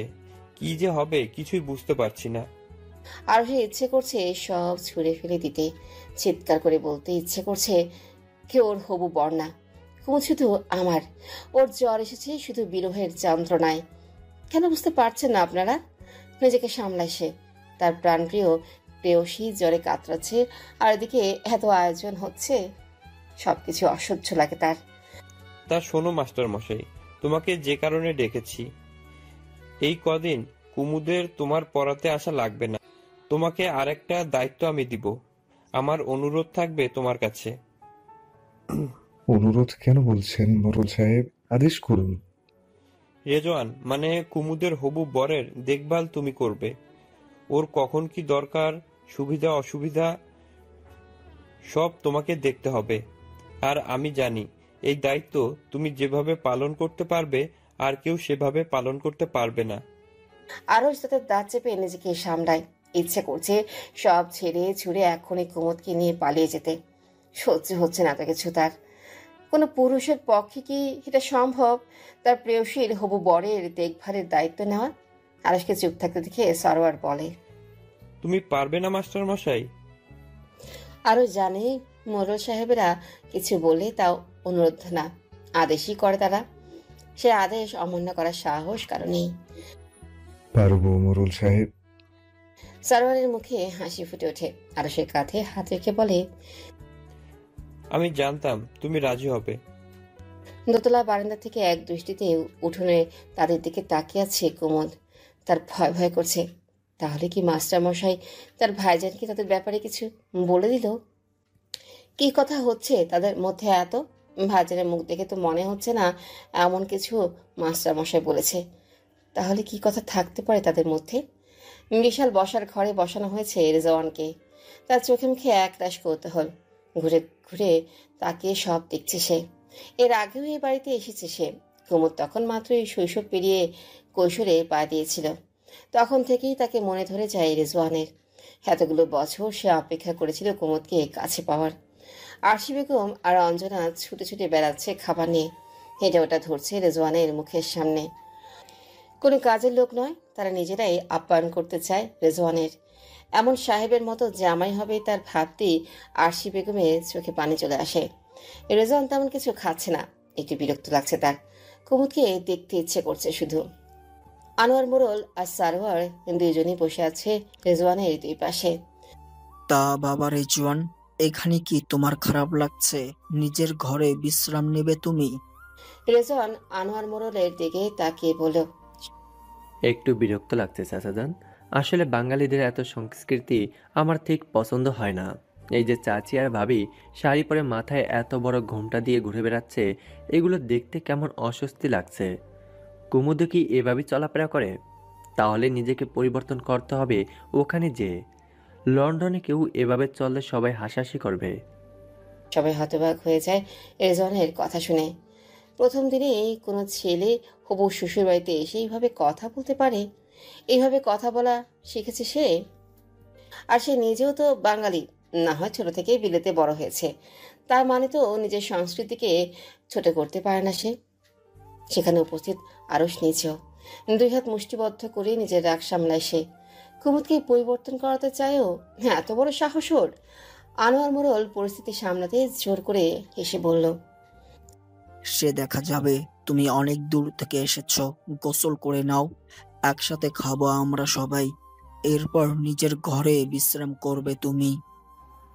আগে কুমুদকে ডাকুন চাচাজান, ওর সাথেই তো দেখা হলো না। নাকি আমি ওর ঘরে যাব? আনোয়ার মোড়ল আর সারোয়ার পরস্পর মুখ চাওয়াচাই করে। তারা ভাবতেই পারছে না বাইরের একটা ছেলে তাদের বাড়ির মেয়ের ঘরে যাবে। এটাও সম্ভব? অঞ্জনা আর চোখে আরশের দিকে তাকায়। আরশ চোখ মুখ শক্ত করে রেখেছে, যে কোনো সময় যেন কিছু একটা বলে বসবে। যে রাগে লাল হয়ে আছে তার মুখ। রেজওয়ান ভাই, তুমি আগে গোসল করো। আমার বোন আসবে তোমার সাথে দেখা করতে। তুমি ভেবো না, আর ও তো তোমারই হবু স্ত্রী। এতদিন যখন অপেক্ষা করেছো, আর একটু সময় অপেক্ষা করো। আনোয়ার মোড়ল সবাইকে আগেই মানা করেছিল কুমুদের জ্বরের কথা রেজওয়ানকে না বলতে। তাই সারোয়ার কথা বাড়ায় না ওদিকে। অনিচ্ছার সাথে উঠে দাঁড়ায় রেজওয়ান। এসব সংস্কৃতি একদম ভালো লাগে না তার। বাড়ির একজন সদস্য যে কিনা তার হবু বউ, তার সাথে দেখা করার জন্য এত কথা বলতে হবে কেন? লন্ডনে তো এমন কিছুই হয় না। অজপাড়া গায়ের মেয়েগুলো বেশ সংস্কারী হয়। এসব রেজওয়ানের পছন্দ নয়। বিরক্তির সাথে উপস্থিত সবার দিকে তাকায় সে। হঠাৎ আরশের দিকে তাকিয়ে ভ্রু কুচকে বলে, আপনাকে তো চিনলাম না। সারোয়ার একটু হেসে এগিয়ে এসে বলে, ও আরশ বিন মুর্তুজা, আমাদের বাড়িতেই থাকে। ওর আসল বাড়ি হায়দ্রাবাদে। এখানে থেকে নিজে পড়াশোনা করে আর কুন্দুদের পড়ায়। আগে কুন্দুদেরকেও পড়াতো। আজ থেকে তোমার যা যা লাগবে ওকে বলবে। ওকে আমি দায়িত্ব দিয়েছি তোমার দেখভালের। আরশ এখনো কঠিন মুখে দাঁড়িয়ে আছে। রেজন সেদিকে তাকিয়ে মুচকি এসে বলল, আমার যা দরকার আমি নিজেই তার ব্যবস্থা করে নিতে পারবো। তার জন্য হায়দ্রাবাদের শিক্ষকের কোনো সাহায্য আমার প্রয়োজন হবে না। আরশ অদ্ভুত চোখে রেজওয়ানের দিকে তাকায়। রেজওয়ান সে দৃষ্টি উপেক্ষা করে বের হয়ে যায় ঘর থেকে। ছাদের কার্নিশে কিনারায় ঘেঁষে দাঁড়িয়ে আছে কুমুদ। তার সামনে বুকে হাত পিঠে তার দিকে এক দৃষ্টিতে তাকিয়ে আছে রেজওয়ান। আর যাই হোক, বাঙালি মেয়েদের সৌন্দর্যের কথা তাকে স্বীকার করতেই হবে। মনে হচ্ছে দিনের বেলাতেই এক ফালি চাঁদ উঠে তার সামনে দাঁড়িয়ে আছে। রেজওয়ান পলক ফেলতেই পারে না। প্রচন্ড জ্বরে কাঁপছে কুমুদ। তার নাকের টাকা লাল হয়ে আছে। বাবার আদেশ, রেজওয়ানের সাথে কথা বলতে হবে এখনই। রেজওয়ান তাকে দেখার জন্য উৎগ্রীব হয়ে আছে। আচ্ছা, তোমার নামটা কিন্তু দারুণ। কুমুদ নামের অর্থ কি? কুমুদের একটু ইচ্ছে করছে না এই মানুষটার সাথে কথা বলতে। মেয়েদের ষষ্ঠ ইন্দ্রিয় খুব প্রখর হয়। কুমুদের মনে হচ্ছে তার সামনে দাঁড়িয়ে থাকা এই মানুষটা কোনো একটা খারাপ দিক আছে যা সে ধরতে পারছে না। যদিও সে এখনো তার সাথে কোনো অসভ্যতা করেনি, যথেষ্ট ভদ্র ব্যবহার করছে। তা কুমুদের মনে হচ্ছে কোথাও একটা সমস্যা তো আছে। মাথা নিচু করে কুমুদ উত্তর দেয়, কুমুদ অর্থ শ্বেতপদ্ম। তবে নামটার আরো একটা ভাবার্থ আছে। যে কখনো অন্যায়ের সাথে আপোষ করে না, যার শির সর্বদা উঁচু থাকে, আর যে কখনো ঝুঁকি নিতে ভয় পায় না। রেজান বেশ মুগ্ধ হয়। তার ধারণা ছিল বাঙালি মেয়েরা, বিশেষ করে যাদের বেড়ে ওঠা গ্রামাঞ্চলে, তারা গুছিয়ে কথা বলতে পারে না। রেজান বেশ রোমাঞ্চিত হয়। বাহ, তোমার কথা বলা ভঙ্গিটা বেশ সুন্দর। কিন্তু আসলেই তোমার নামের সাথে তোমার মিল আছে। তুমি একটা ফুটন্ত শ্বেতপদ্মের মতোই কোমল আর সুন্দর। কুমুদ উত্তর দেয় না। তার শরীরে প্রবল উত্তাপ সে টের পাচ্ছে। জ্বর বাড়ছে ক্ষণে ক্ষণে। কিন্তু ভাইজানের করার নির্দেশ, কোনোভাবেই রেজনের সামনে বলা যাবে না জ্বরের কথা। সে তো ইচ্ছে করে জ্বর মাথায় এত লুকোচুরি কিসে? কুমুদের মাথায় আসে না। আমার কিন্তু বাংলায় কথা বলার অভ্যাস নেই যদিও, তবুও চেষ্টা করছি বাংলাতে কথা চালিয়ে যাওয়ার। বাংলা কথা না বললে তোমরা আবার বুঝবে না আমার কথা। কুমুদ ঝট করে রেজনের দিকে তাকায়। তার চোখ জোড়ায় আগুন খেলা করে। রেজনে চোখ আড়ায় না। রেজওয়ান সাহেব, আপনি নির্দ্বিধায় আমার সাথে ইংরেজিতে কথা বলতে পারেন। আমি ইংরেজি সাহিত্যে গ্রাজুয়েট করেছি। আমি আমি উইলিয়াম শেক্সপিয়ারের হ্যামলেট, রোমিও জুলিয়েট পড়েছি। এছাড়াও ইংলিশ লিটারেচারের উপর আমার যথেষ্ট দক্ষতা আছে। আপনি চাইলে আমি নির্বিঘ্নে আপনার সাথে এগুলো নিয়ে কথা চালিয়ে যেতে পারবো। রেজান অত্যন্ত চমৎকৃত হয়। তার ধারণাতেও ছিল না গ্রামের একটা মেয়ের জ্ঞান এতটা হতে পারে। সে ভেবেছিল লন্ডনে নেওয়ার পর সব নতুন করে শেখাতে হবে এই মেয়েকে। কিন্তু মেয়ের জ্ঞানের পরিধি দেখে যার পর নাই দারুণ অবাক হয় সে। বাহ, অবাক হলাম তোমার কথা শুনে। তোমরা সব সময় এমন বাংলা কথা বলো। আমার ধারণা ছিল না তুমি ইংরেজি ছাত্রী হতে পারো। কুমুদ মুচকি এসে বলল, আপনি আরো অনেক কিছুই আস্তে আস্তে জানতে পারবেন। বাংলা ভাষায় কথা বলতে পারলে আমরা আত্মার তৃপ্তি পাই। পৃথিবীর আর কোনো ভাষা আমাদের এতটা তৃপ্তি দিতে পারবে না। কিন্তু তার মানে এটা নয় আমরা অশিক্ষিত। ইংরেজদের থেকে মুক্তি পেলেও দাসত্ব আমাদের রন্ধে রন্ধে ঢুকে গেছে। রেজওয়ান অস্বস্তিতে নড়ে চড়ে দাঁড়ায়। তার মনে হচ্ছে মেয়েটা তাকে সূক্ষ্মভাবে অপমান করার চেষ্টা করছে। কুমুদের প্রতিটা কথাতেই সে অবাক হচ্ছে। তা তোমাকে এত পড়াশোনা কে শেখালো? তা এখন দয়া করে বলো না তোমার ওই হায়দ্রাবাদের শিক্ষক তোমাকে এইসব শিখিয়েছে। কুমুদ ছট করে জলজলে চোখে রেজনের দিকে তাকায়। তার বারুদের মতো জ্বলে ওঠা অক্ষি যুগল দেখে রেজন থতমত খেয়ে যায়। হ্যাঁ, মাস্টার মশাই আমাকে শিখিয়েছে। ওনার কাছে থেকে গল্পের বই পড়া শিখেছি আমি। দেশি বিদেশি সব লেখকের বই উনি আমাকে যোগান দিন। আর যাকে হায়দ্রাবাদী শিক্ষক বলছেন, উনিও ইংরেজি সাহিত্যের মাস্টার্স করেছেন। উনি পড়াশোনার পাশাপাশি ইংরেজিতে বইও লিখছেন। এছাড়াও একটা ইংরেজি পত্রিকার সম্পাদক হিসেবেও তিনি কাজ করছেন। তাই নাকি? শুনে অবাক হলাম। এমন আজ পোড়া গায়ে এতটা শিক্ষিত কেউ থাকতে পারে আমার চিন্তা তো ছিল না। কুমুদ রেজওয়ানের উপর থেকে দৃষ্টি সরিয়ে নেয়। সামনে দাঁড়িয়ে থাকা লোকটার সাথে কথা চালিয়ে যাওয়ার ইচ্ছে হচ্ছে না তার। এই দেশের সন্তান হয়েও যে দেশের মানুষকে এতটা ছোট করে কথা বলতে পারে, সে আর যাই হোক ভালো মানুষ হতে পারে না। কুমুদ ছাদের রেলিং ধরে দূরে আকাশের দিকে তাকায়। সন্ধ্যা নামবে করছে। পাখি তাদের নিড়ে ফিরছে ঝাঁকে ঝাঁকে। সেদিকে তাকিয়ে উদাস গলায় কুমুদ পড়ে, নিজের চিন্তার পরিসরকে বড় করুন রেজওয়ান সাহেব। আর কতকাল কুয়োর ব্যাঙ হয়ে বাঁচবেন? রেজওয়ান চল শক্ত করে হাত মুষ্টিবদ্ধ করে দাঁড়ায়। হতবাক হয়ে যাচ্ছে সে সামনে দাঁড়িয়ে থাকা সাধারণ একটা মেয়ের কথা শুনে। একদিনে এত কিছু হজম করতে পারছে না। চলুন রেজওয়ান সাহেব, নিচে যাই, সবাই আমাদের জন্য অপেক্ষা করছে। কুমুদ এগিয়ে যেতে গেলে আচমকা তার হাত চেপে ধরে রেজওয়ান। কুমুদ হতভম্ব হয়ে দাঁড়িয়ে যায়। অবাক হয়ে যায় লোকটার সাহস দেখে। কোনো কথাই বের হয় না তার মুখ দিয়ে। আর একটু সময় থাকলে হয় না কুমুদ? কুমুদ কঠিন গলায় বলল, হাত ধরেছেন কেন রেজওয়ান সাহেব? হাত ছাড়ুন আমার। রেজওয়ান বুঝতে পারে না সে কি এমন ভুল করেছে। বিলিতে এগুলো হর হামেশাই হয়। তাতে কি হয়েছে কুমুদ? তুমি তো কিছুদিন পর আমার স্ত্রী হবে। হাত ধরলে সমস্যা কোথায়? কুমুদ আবারও বলে, হাত ছাড়ুন বলছি। রেজওয়ান আরো শক্ত করে চেপে ধরে কুমুদের হাত। আপনার সাহস দেখে আমি অবাক হয়ে যাচ্ছি রেজওয়ান সাহেব। আপনাকে হাত ছাড়ার কথা বললাম, আপনি আরো শক্ত করে চেপে ধরছেন। বাড়াবাড়ি করো না কুমুদ। এখানে সাহসে কি দেখলে তুমি? আমার সাহস আরো কত দূর বাড়তে পারে তার নমুনা এখনো তুমি দেখোনি। তুমি আমার হবু স্ত্রী, আমি তোমার হাত ধরতেই পারি। কুমুদ নিজের সমস্ত শক্তি দিয়ে হাত ছাড়ানোর চেষ্টা করে, কিন্তু এমন শক্তিশালী একজন পুরুষের সাথে কিভাবে পারবে সে? আরে বিদেশি সাহেব যে, সন্ধ্যা তো হয়েই গেল, এখনো ছাদে যে আপনারা? হঠাৎ আরশের কথা শুনে রেজওয়ান কুমুদের হাত ছেড়ে দেয়। ছাড়া পেয়ে কুমুদ হাঁপাতে হাঁপাতে সিঁড়ির দিকে চলে যায়। সেদিকে একবার অগ্নি দৃষ্টি দিয়ে রেজওয়ান আরশের দিকে তাকায়। বিরক্তির সাথে বলে, আপনি এখানে কি করছেন হায়দ্রাবাদি মাস্টার মশাই? আমি আমার হবু স্ত্রীর সাথে এখানে কথা বলছি, আপনি মাঝখান থেকে কথা বলার কে? আরশ দুই হাত মুষ্টিবদ্ধ করে নিজের রাগ সামলায়। যে কোনো পুরুষের সামনে অন্য কোনো পুরুষ তার প্রেয়সীর হাত ধরিয়ে তার ভিতরে আগুন লেগে যাওয়ার কথা। আরশ শান্ত হতে পারছে না। আপনি হয়তো জানেন না বিদেশি সাহেব, আমি চিলেকোঠার ঘরেই থাকি, তাই না চাইলেও আপনাদের কার্যকলাপ আমার চোখে পড়ে যাওয়ার কথা। রেজওয়ান আরশের একদম কাছাকাছি এসে বলে, এরপর থেকে কিছু দেখলেও না দেখার ভান করে থাকবেন, এটাই আপনার জন্য ভালো হবে। আরশ স্থির দাঁড়িয়ে থাকে। রেজওয়ান নিজেকে কিছুটা সামলে নেয়। অযথা বাড়ির লজিং মাস্টারের সাথে ঝামেলা যে কি লাভ? কোথায় সে আর কোথায় পরের বাড়িতে আশ্রিত ভিনদেশি শিক্ষক? রেজওয়ান হালকা হেসে বলল, কুমুদের কাছে শুনলাম আপনি নাকি ইংরেজি সাহিত্যে মাস্টার্স করছেন, আবার ইংরেজিতে বইও লিখছেন, সত্যি নাকি? রেজওয়ান ভ্রু কুঁচকে কিছু একটা ভেবে বলে, দাবায় দক্ষতা কতটা?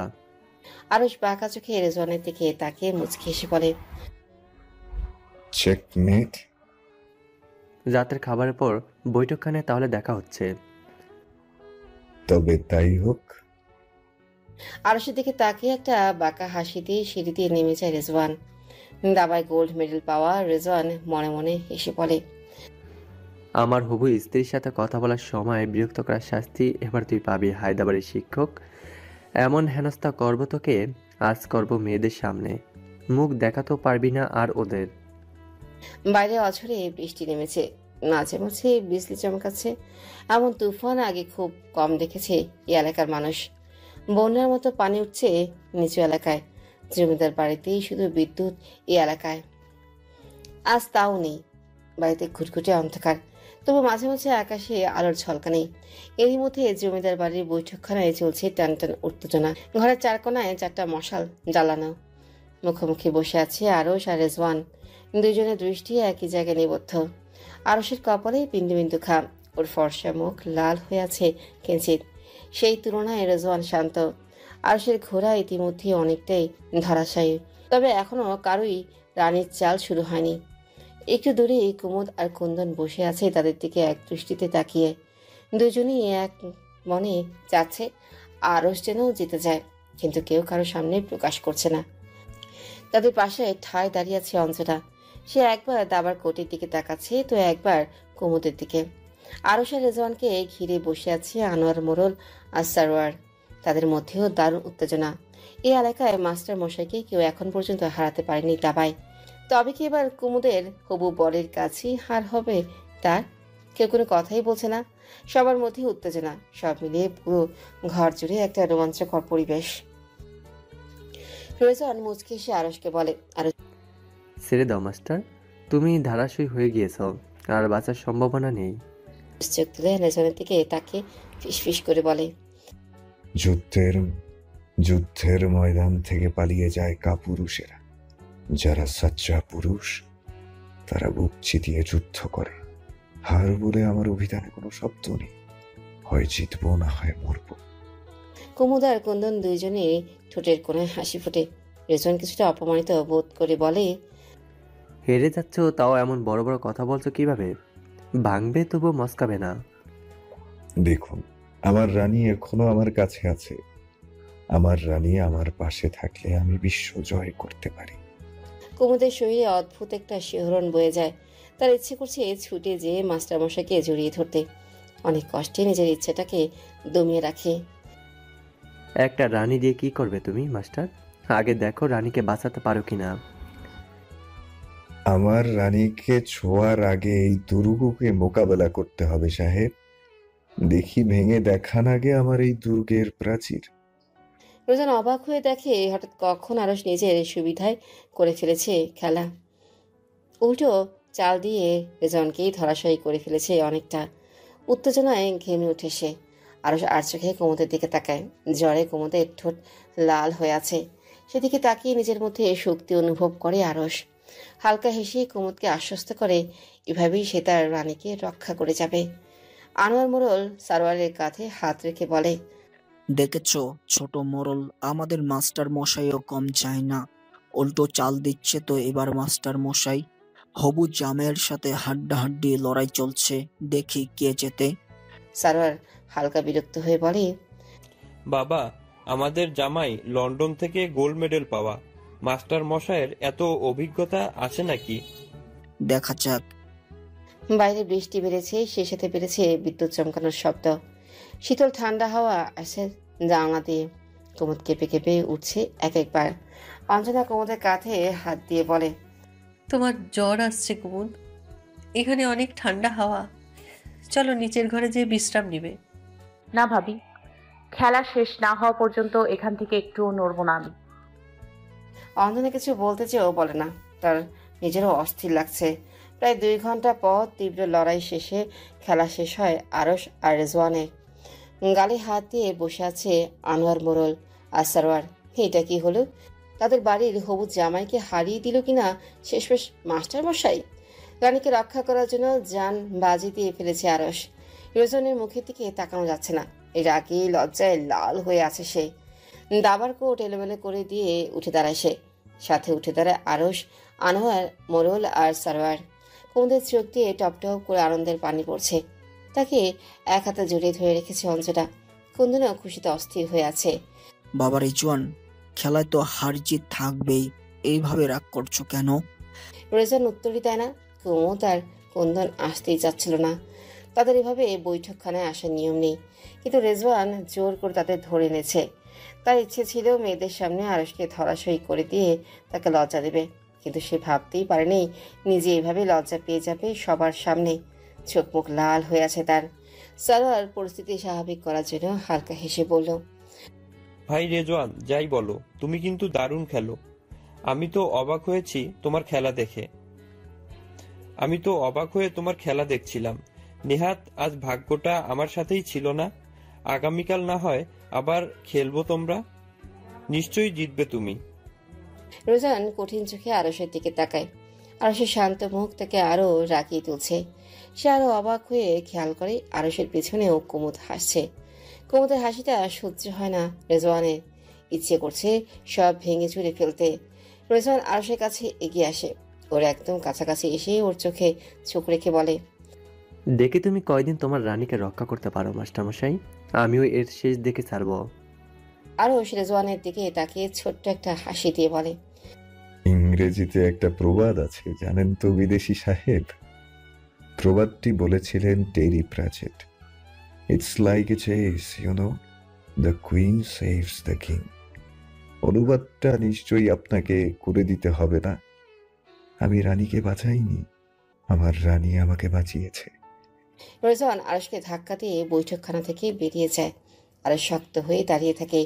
এই সামান্য ধাক্কায় তার মতো সুঠামদেহী পুরুষ চলে যায় না। আনোয়ার মোড়ল আর সারোয়ার একবার আরশের দিকে তাকিয়ে রেজওয়ানের পিছনে দৌড়াতে থাকে চিৎকার করতে করতে। অঞ্জনা কুমুদকে ছেড়ে দিয়ে এগিয়ে আসে আরশের দিকে, মুখ টিপে হেসে বলে, মাস্টারমশাই, এভাবেই কিন্তু আজীবন রানীকে বাঁচাতে হবে। আরশ চোখ মেলে কুমুদের দিকে তাকায়। কুন্দন তখন মাথা নিচু করে দাঁড়িয়ে আছে। তার মন বলছে মাস্টার মশাই তার দিকে তাকিয়ে আছে। আরশ কুমুদের দিকে তাকিয়ে পাকা হেসে বলল, যতদিন আমি বেঁচে থাকবো এভাবেই রানীকে রক্ষা করে যাব। হনহন করে বৈঠকখানা থেকে বেরিয়ে যায় আরশ। অঞ্জনা কুমুদের দিকে তাকিয়ে ভ্রু নাচায়। কুমুদ লজ্জা পেয়ে ছুটে বেরিয়ে যায় ঘর থেকে। ঘরে একা দাঁড়িয়ে থাকে কুন্দন। তার মন বারবার বলছে মাস্টার মশাইও তার প্রেমে পড়েছে। চাচা, ভাবছি আপনাদের গ্রামটা ঘুরে দেখব, আপনাদের আপত্তি আছে? গতকাল রাত থেকে আনোয়ার মোড়ল দুশ্চিন্তায় ছিল। রেজন আবার রাগ করে থাকে তাদের উপর খেলাকে কেন্দ্র করে। সকালে নাস্তার টেবিলে তাকে কিছুটা হাসি খুশি দেখে মন ভালো হয়ে যায় আনোয়ার মোড়লের। না না বাবা, আপত্তি থাকার কি আছে? ড্রাইভারকে বলছি গাড়ি বের করতে। কামরুল তোমাকে গ্রাম ঘুরিয়ে দেখাবে। রেজন খেতে খেতে বলল, কামরুলের প্রয়োজন নেই চাচা, আমি কুমুদকে নিয়ে বের হব। নিজেদের মধ্যে আলাপ করে নেওয়াটা ভালো বিয়ের আগে। আনোয়ার মোড়ল আর সারোয়ারের মুখটা হা হয়ে যায়। জমিদার বাড়ির মেয়ে কিনা পরপুরুষের সাথে একা বের হবে গ্রাম দেখতে? তাও কি সম্ভব? এখনো তো বিয়েটাই হয়নি তাদের। কুমুদ যাবে তোমার সাথে? জি, কোনো সমস্যা আছে? না মানে ওভাবে তো এই বাড়ির মেয়েদের বাইরে যাওয়ার অনুমতি নেই, বুঝতেই পারছো। রেজন খাওয়া থামিয়ে অবাক চোখে আনোয়ার মোড়লের দিকে তাকিয়ে বলে, না চাচা, বুঝতে পারছি না। তাছাড়া আমরা তো গাড়িতে যাব, দূরে কোথাও যাচ্ছি না, গ্রামের মধ্যেই থাকবো। আনোয়ার মোড়ল প্রতিবাদ করে কিছু বলতেই যাচ্ছিল, সারোয়ার টেবিলের নিচ থেকে আনোয়ারের একটা হাত চেপে ধরে তাকে থামার ইশারা করে। তা বেশ তো, রেজওয়ান যদি কুমুর সাথে একা সময় কাটাতে চায় তাহলে অসুবিধা কোথায়? তুমি খাওয়া দাওয়া করে তৈরি হয়ে নাও, আমি কুমুকে বলছি তৈরি হওয়ার কথা। আরশি বেগম ওদের খাওয়ার তদারকি করছিল। ছেলের কথা শুনে সে রাগি চোখে ছেলের দিকে তাকায়। সে বাবা বা মা কার অনুমতি নিয়ে এত বড় সিদ্ধান্ত নিল? এখনো কুমুদের সাথে রেজওয়ানের বিয়েটাই হয়নি, আর একদিন পরপুরুষের সাথে কুমুদ একা বের হবে? এমন কাজ আগে হয়েছে জমিদার বাড়িতে? আরশি বেগম চলে গেল ওখান থেকে। সোজা ছাদের সিঁড়ি ভেঙে উপরে উঠতে থাকে সে। রেজওয়ান বাঁকা ঠোঁটে হেসে খাওয়ায় মন দেয়। কালো বোরখায় আপাতমস্তক ঢেকে গাড়ির সামনে দাঁড়িয়ে আছে কুমুদ। তার চিৎকার করে বলতে ইচ্ছে করছে সে কিছুতেই এই লোকটার সাথে বের হবে না, কিন্তু কে শুনবে তার কথা? আনোয়ার মোড়লের পরে এই বিস্তীর্ণ জমিদারির একমাত্র কর্তা হবে সারোয়ার মোড়ল। তার মুখের উপর কথা বলার সাহস তার বোনদের কেন, তার বাবা মায়েরও নেই। কেউ মুখে স্বীকার না করলেও এটাই সত্যি, তাকে সবাই কিছুটা ভয় পায়, এমনকি আনোয়ার মোড়লও। কুমুদ এক প্রকার বাধ্য হয়ে তৈরি হয়েছে। তার ইচ্ছে করছে আজকেই মাস্টারমশাইয়ের সাথে পালিয়ে যেতে। কুমুদকে দেখে চমকে উঠে রেজওয়ান ভেকুচকে বলে, এটা কি সং সেজেছো তুমি? কুমুদ ঘাড় শক্ত করে নিচের দিকে তাকিয়ে থাকে। কি বলছি কানে যাচ্ছে না? এইসব পোশাক পরে আমার সাথে বের হবে তুমি? দেখুন রেজন সাহেব, এটা আপনার বিলেত নয়, এটা আমাদের গ্রাম। এখানে আমার বাবা আর ভাইজানের একটা মান সম্মান আছে। এই জমিদার বাড়ির কোনো মেয়ে এভাবে কোনো পরপুরুষের সাথে বের হয় না। আমাকে এভাবেই যেতে হবে। আমি পরপুরুষ তোমার কাছে? আমাদের সামনে বিয়ে কুমুদ। কুমুদ দাঁতের দাঁত চেপে বলে, সে যখন হবে তখন দেখা যাবে। রাগ পর্যন্ত আপনি আমার কাছে পরপুরুষ। এইভাবে যদি অসুবিধা থাকে আমি চলে যাচ্ছি। কুমুদ পেছনে ফিরতে আবার শক্ত করে তার হাতটা চেপে ধরে রেজওয়ান। কঠিন গলায় বলে, কোথাও যাবে না তুমি, গাড়িতে ওঠো। কুমুদ বোরখার মধ্য দিয়ে অগ্নি দৃষ্টি ফেলে হাত ছুটিয়ে নেয় রেজওয়ানের হাত থেকে। গাড়ির দরজা খুলতে যাবে, আচমকা গাড়ির দরজা নিজে এসে খুলে দেয় আরশ। তাকে দেখে কলিজা ঠান্ডা হয়ে যায় কুমুদের। উঠুন কুমুদবতী। রেজওয়ান অবাক হয়ে বলে, কি মাস্টার, তুমি এখানে? আমিও যাব আপনাদের সাথে, চাচা জানের আদেশ। কুমুদবতীর নিরাপত্তারও ব্যাপার আছে। রেজওয়ান অবাক হয়ে বলল। রেজওয়ান আরশের চোখে চোখ রেখে রাগী গলায় বলল, আমি আছি ওর নিরাপত্তা দেখার জন্য, তোমাকে প্রয়োজন হবে না। গাড়িতে উঠে পড়ুন বিদেশি সাহেব। গতকাল রাতে তো দেখলাম কেমন রক্ষা করতে পারেন নিজের রানীকে। আগে কাজে করে দেখান, এরপর না হয় মুখে বলবেন। রেজওয়ান অবাক হয়ে যায় একটা ভিনদেশি লজিং শিক্ষকের স্পর্ধা দেখে। দাঁতে দাঁত খসতে থাকে সে রাগে। কুন্দন হঠাৎ কোথাও থেকে দৌড়ে এসে বলল, মাস্টার মশাই, আমিও যাব আপনাদের সাথে। আমাকে নিতে কি আপত্তি আছে আপনাদের? কুমুদ গাড়ির মধ্যে বসে মিটমিট করে হেসে দেয়। রেজওয়ানের মুখটা দেখার মতো তখন। একদম না কুন্দন কুমারী, গাড়িতে উঠে পড়ো। আর সেই কথায় কুন্দন মিষ্টি হেসে তার দিকে তাকায়। মোড়ল বাড়িতে আজ উৎসবের আমেজ। আনোয়ার, মোড়ল আর সারোয়ার আজ বাড়ি থেকে বের হয়নি। বড় কাঁঠাল গাছটায় 2টা ছাগল বেঁধে রাখা হয়েছে। একটু পরপর তারা তার স্বরে ডেকে উঠছে। ছাগলগুলোকে আস্ত পোড়ানোর ব্যবস্থা করা হয়েছে উঠোনের একপাশে। শরাবের ব্যবস্থাও করা হয়েছে, তবে গোপনে। এ কথা শুধু বাড়ির পুরুষরাই জানে। সব মিলিয়ে পুরো বাড়িতে একটা শোরগোল চলছে সে সকাল থেকে। রোজানের ঘুম ভেঙে যায় সকাল সকাল। এত আওয়াজ চারিদিকে ওর ভীষণ বিরক্ত লাগে। চোখ মুখ কুচকে দোতলার বারান্দায় দিয়ে নিচে তাকাতেই দেখে ইতিমধ্যেই বড় ডেকে রান্না বসেছে উঠোনে। সেখান থেকে ভেসে আসছে সুন্দর ঘ্রাণ। আজ রান্না তদারকি করছে স্বয়ং আনোয়ার, মোড়ল। রেজওয়ান কৌতূহল চেপে রাখতে না পেরে নিচে নেমে আসে। চাচা, কি হচ্ছে এখানে? সকাল সকাল এত আওয়াজ হচ্ছে কেন বাড়িতে? আনোয়ার, মোড়ল একগাল হেসে রেজওয়ানের কাছে এগিয়ে আসে। তোমার ঘুমটা কি এই জন্যই ভেঙে গেল বাবা? আমি অন্তত দুঃখ প্রকাশ করছি। রেজওয়ান নিজের বিরক্তিটা প্রকাশ করলো না। কিন্তু কি হচ্ছে বাড়িতে, এটাই তো বুঝলাম না। কোনো উৎসব আসছে নাকি বাড়িতে? আয়োজন দেখে তো মনে হচ্ছে বাড়িতে বিয়ে লেগেছে। তার চেয়েও বড় আয়োজন বাবা। আমাদের বাড়িতে একজন অতি সুনামধন্য মানুষের পা পড়বে। এই উৎসব তো তার কাছে কিছুই না। যতই আয়োজন করছি মনে হচ্ছে কম হয়ে যাচ্ছে। রেজওয়ান ভ্রু কুচকে বলে, কে এমন আসছে চাচা?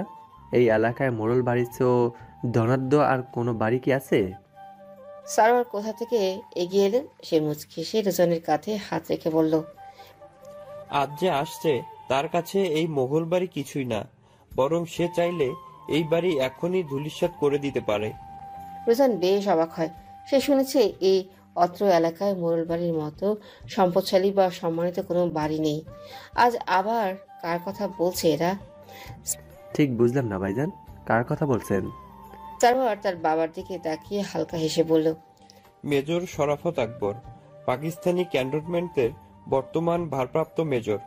আমাদের স্থানীয় ক্যান্টনমেন্টে বদলি হয়ে আসছে অল্প কিছুদিন। আজ রাতে তাকে আমরা আমাদের বাড়িতে 4টা ভাত ডাল খাওয়ার জন্য নিমন্ত্রণ করেছি। তার চেয়ে আনন্দের কথা, তিনি আমাদের দাওয়াত গ্রহণ করেছেন। আজ রাতে তিনি আমাদের সাথেই বসে খাবেন। আর তোমাকেও তার সাথে পরিচয় করিয়ে দিব। মোড়ল বাড়ির হবু জামাই বিলেত ফেরত, উনি দেখে নিশ্চয়ই চমৎকৃত হবেন। কি বলো বাবা? আনোয়ার, মোড়ল ছেলের কথায় হেসে মাথা দোলায়। রেজওয়ান অত্যন্ত রোমাঞ্চিত হয়। আসলেই তার হবু শ্বশুর বাড়ির প্রতিপত্তির বিস্তার অনেক। তা না হলে ভারপ্রাপ্ত মেজর তাদের দাওয়াতে চলে আসে। ভাইজান, এটা তো আসলেই বেশ আনন্দের সংবাদ। এখন তো আমারই মনে হচ্ছে যা আয়োজন হচ্ছে কমই হচ্ছে। আনোয়ার, মোড়ল কথা না বাড়িয়ে ছুটে যায় বাবুর্চিদের কাছে, কোনো রকম যেন ভুল না হয়। সারোয়ার রেজওয়ানের দিকে তাকিয়ে বলল, চলো রেজওয়ান, ওই গাছের বেদিটার উপরে যে বসি। চলুন। বিশাল একটা অসৎ কাজে এনেছে শান বাঁধানো বেদি। ফেব্রুয়ারি মাস হলেও এখনো বেশ ঠান্ডা পড়েছে। মাঝরাতে মনে হয় যেন মাঘ মাসের শীত। গাছের নিচটাও ভীষণ শীতল। বড় দুইটা খাসির ব্যবস্থা করেছি রেজওয়ান। খাসি দুটো আস্ত পোড়ানো হবে ওদিকটায়। পাকিস্তানে নাকি এগুলো বেশ জনপ্রিয়। মেজর সাহেবের নিশ্চয়ই পছন্দ হবে, কি বলো? রেজন আনমনে মাথা নাড়ায়। সারোয়ার কণ্ঠটা একটু নামিয়ে বলে, লন্ডনে এগুলো হাড়হামাশাই চলে ভাইজান, আমাদের কাছে এগুলো কোনো ব্যাপার না। নারী পুরুষ সমান খাচ্ছে। রেজওয়ান মুচকি হেসে বলে। সারোয়ার কণ্ঠটা আরো নামিয়ে ফেলে, এরকম ফিস করে বলে, আরো একটা কথা বলি তোমাকে। এটা অবশ্য বাবা জানে না, শুধু তোমাকেই বলছি। কি ব্যাপার ভাইজান? সারোয়ার দুই পাশে ভালো করে দেখে নেয়। যদিও চারপাশে ভীষণ নিরিবিলি, তাও সে চায় না কেউ তার গোপন পরিকল্পনা জেনে ফেলুক। মেজর সাহেবের মনোরঞ্জনের জন্য দুইটা মেয়ের ব্যবস্থা করেছি। তারা সারা রাত নাচবে। আমাদের বাড়ির একদম পূর্ব পাশে একটা জলসা ঘর আছে। বাড়ির কেউ জানবে না আমরা ছাড়া। রেজওয়ান আটকে উঠে বলে, এসব কি বলছেন ভাইজান? দেশও এগুলো চলে? সারোয়ার কিছুটা বিরক্ত হয়ে বলল, তোমার ওই বিলেতেই চলে এমনটা ভেবেছো? ফিরিঙ্গি সাদা চামড়ার মেয়েদের নাচ তো অনেক দেখেছো, আজ দেশি মেয়েদের নাচ দেখবে। কথা দিচ্ছি ওখানে ফিরে আর ফিরিঙ্গির নাচ দেখতে মন চাইবে না। রেজওয়ান অবাক হয়ে যায় সারোয়ারের কথা শুনে। তার একটা ভ্রান্ত ধারণা ছিল মোরল বাড়ি নিয়ে। তারা মেয়েদের এতটা পর্যায়ে রাখে না জানি কতটা রক্ষণশীল তারা নিজেরা। রেজওয়ান ঠিক হজম করতে পারছে না সামনে বসা এই মানুষটা অত্যন্ত ধুরন্ধর আর বুদ্ধিমান। তার চোখজোড়া দেখলেই বোঝা যায় হয়তো নিজের বোনের হবু স্বামীকে যাচাই করার জন্য এমন করেছে। কোনো ঝুঁকি নেওয়া যাবে না। কি হলো, চুপ করে আছো কেন? আমার প্রস্তাব কি ভালো লাগেনি? আর ওখানেই তো শরাবের ব্যবস্থা করা হবে। রেজওয়ানের কিছু বলার সময় চুপ করে থেকে আবারও আস্তে করে বলল। সারোয়ার শব্দ করে হাসে, হালকা চিৎকার করে বলে, এই কামরুল, দুইটা চা দিয়ে যা সেখানে। হবু জামাইয়ের চায়ে চিনি একটু বেশি দিস। জামাইয়ের কথায় মনে হয় মিষ্টতা কম। রেজওয়ান অপ্রস্তুত হয়ে একটু নড়চড়ে বসে। অভিজ্ঞতা তো আছেই, কিন্তু আমার বাবাটা যতদিন বেঁচে আছে এই বাড়িতে তো কখনোই সম্ভব হবে না আমার জন্য। বাইরে রাত কাটিয়েছি অনেক, বলেছি ব্যবসা আর জমি জমার কাজ। বিয়ের পরেও গিয়েছি অনেকবার। তোমার ওই বোকা ভাবি কিছুই বুঝতে পারেনি। আর বুঝলেও বা কি, এই এলাকায় কেন, আশেপাশের কোনো এলাকার একটা মানুষও সরোয়ার মোড়লের ওপর কথা বলার সাহস পায় না। রেজওয়ানের বেশ অস্বস্তি লাগে। সে মানুষটার ছোট বোনের হবু স্বামী, তার সামনে কিভাবে মানুষটা এসব কথা অবলীলায় বলে যাচ্ছে একটুও পাচ্ছে না। তার ঘরে এমন হুরপুরির মতো রূপবতী স্ত্রী আছে, সে কিভাবে ঘর ছেড়ে বাইরে রাত কাটাতে পারে অন্য মেয়েদের সাথে? রেজওয়ান মাথা নিচে করে বসে থাকে। শোনো রেজওয়ান, এসব নিয়ে একদমই ভেবো না। আমার উপর সব ছেড়ে দাও। বাবা বা কুদুম কেউ জানবে না এ ব্যাপারে। রেজওয়ান হতভাগ হয়ে সারোয়ারের দিকে তাকায়। এই লোকটি কি কুমুদের নিজের ভাই? কিভাবে ভাই হয়ে বোনের হবু স্বামীকে খারাপ কাজে উৎসাহ দিতে পারে? ভাইজান, আপনি বললেন চাচার জন্য আপনি বাড়িতে কখনো এগুলো করতে পারেননি, তাহলে আজ কিভাবে? ততক্ষণে চা চলে এসেছে। সারোয়ার শান্ত ভঙ্গিতে চায়ে চুমুক দিয়ে বলে, আজ বাবা কিছুই জানবে না। খাওয়া দাওয়ার পর বাবা ঘুমাতে চলে গেলে আমি চুপি চুপি ওদের আমার গোপন দরজা দিয়ে ঘরে ঢোকাবো। ঘরে আগে থেকেই মেজর সাহেব, তার লোকজন আর তুমি থাকবে। ভোরবেলা বাবা ফজরের নামাজ পড়তে মসজিদে যান। বাবা চলে যাওয়ার সাথে সাথে ওদের বাড়ি থেকে বের করে দিব। কাক পক্ষীও জানবে না। কিন্তু বাড়িতে তো আরো অনেক আছে, চাচি, ভাবি, কুমুদ, কুন্দন, আবার ওই মাস্টারমশাইও তো আছে। কেউ যদি দেখতে পায়? সারোয়ার ভ্রু কুচকায় বিরক্তিতে। এই বিদেশি জামাই নিয়ে হয়েছে বড় বিপদ। সবসময় বেশি কৌতূহল। এত দরকার কেন তোমার? তোমার দরকার মজা নেওয়ার, নিবে। না নিতে ইচ্ছা করলে 1 মাস দুধ খেয়ে ঘুমিয়ে যাবে। কত যে ভালো জানা আছে। নিজের কাজে যাও রেজওয়ান, তোমাকে এত কিছু ভাবতে হবে না। এই গ্রামে একটা পাখি ডাকতে গেলেও আমার অনুমতি নিতে হয়। এখানে আমি যা বলবো এটাই আইন। মাস্টারমশাই আসবো। আরুষ নিজের পত্রিকার জন্য একটা আর্টিকেল লিখছিল গভীর মনোযোগ দিয়ে। কুন্দনের ডাকে তার লেখায় ব্যাঘাত ঘটে। আরে কুন্দন, তুমি এখানে? ভেতরে আসতে বলবেন না মাস্টারমশাই? আরুষ উত্তর দেয় না। এবারে কেউ যদি জানে কুমুদ বা কুন্দন কেউ নেই, একলাই তারা ঘরে এসেছে, সেদিনই হয়তো এ বাড়িতে তার শেষ দিন হবে। কিন্তু দুই বোন তা বুঝতে চাইবে না। আর আরুষ জোর করে একটু হেসে বলে, কিছু বলবে কুন্দন? কুন্দন একটা দীর্ঘশ্বাস ছাড়ে। সে খুব ভালো করে বুঝতে পারে সে তার ঘরে ঢুকুক তা মাস্টারমশাই চান না। কুন্দন মাথা নিচু করে বলে, আজ 4 দিন হলো আমাকে পড়াতে যাচ্ছেন না মাস্টারমশাই। আমি কি কোনো অন্যায় করেছি? যদি করে থাকি আমাকে শাস্তি দিন, কিন্তু পড়ানো বাদ দিয়েছেন কেন আপনি? আরো শব্দ করে হাসে। এই মেয়েটাকে বড় অদ্ভুত লাগে তার কাছে। কুমুদকে সে সহজেই পড়াতে পারে। ও যেন একটা খোলা বই, যে পৃষ্ঠে থেকে ইচ্ছে যেভাবে ইচ্ছে তাকে পড়ানো যায়। শান্ত নদীর মতো হয়ে যায় সে।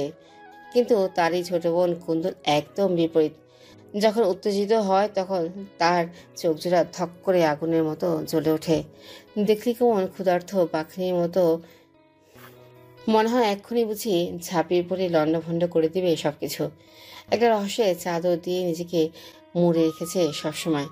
চাইলেই পড়া যায় না, পড়তে গেলে সাধনা করতে হয়। কুন্দন একটু অভিমানী সুরে বলল, আপনি হাসছেন মাস্টারমশাই? আমার কি অন্যায় এটা বলে দিন না। যদি কখনো ক্ষমার অযোগ্য অপরাধ করে ফেলি, নিজের অজান্তে আপনার পা ধরে হলেও ক্ষমা চাইবো। তারপরেও যদি ক্ষমা না করেন, আর কখনো আসবো না আপনার কাছে আমি।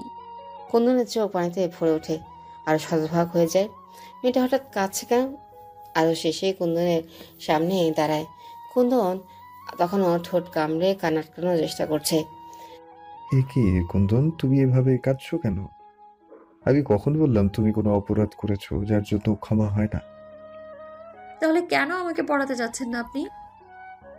আপনার ভাইজান মানে আমাদের ছোট মোড়লের নির্দেশ যে, তার নির্দেশ কিভাবে আমি অমান্য করি বলুন রাজকন্যা কুন্দন কুমারী? কুন্দন মাথা তুলে আরশের দিকে তাকিয়ে বলে, ভাইজান নিষেধ করেছে আমাকে পড়াতে যেতে? কারণটা কি? বিদেশি সাহেব রেজওয়ান যতদিন এ বাড়িতে থাকবেন, তার কখন কি প্রয়োজন বা সুবিধা অসুবিধা, এক কথায় তার ফুট ফরমায়েশ খাটার দায়িত্ব ছোট মোড়ল সাহেব আমাকে দিয়েছেন। তাই উনি যতদিন এ বাড়িতে থাকবেন ততদিন তোমাকে পড়াতে যেতে বারণ করেছেন আমাকে। কুন্দনের চোখে আগুনের শিখা খেলে যায়। তা চোখ এড়ায় না আরশের। আপনি কি এবারে চাকর? আমার বাবার 30টার উপর কাজের লোক আছে এ বাড়িতে। তাদের কাউকে ভাইজান পায়নি রেজওয়ান সাহেবের ফুড ফরমাইশ খাটানোর জন্য। আপনাকে কেন এই কাজে বহাল করা হলো? এই প্রশ্নের জবাব ভাইজানকে দিতেই হবে। ক্ষিপ্রতার সাথে ফিরে যেতেই তাকে থামায় আরশ।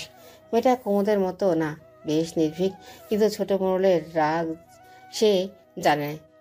কারোর সাথে রাগ না দেখালেও ভেতর ভেতর তার পশুর মতো রাগ। কুন্দন পাগলামি করে না, উনি তো খুব বেশি দিন এখানে নেই। এই নিয়ে আর ঝামেলা না করাই ভালো। তোমাকে আমি কথা দিচ্ছি, এই কয়দিনের পড়া সব পুষিয়ে দিব আমি। কিন্তু মাস্টারমশাই। কোনো কিন্তু না কুন্দন কুমারী, আপনি একদম নিশ্চিন্ত থাকুন, আপনার পড়ার কোনো ক্ষতি হবে না। কোনো লাল চোখে আরশের দিকে তাকায়। আরশ মিষ্টি করে হেসে তার দিকে তাকিয়ে আছে।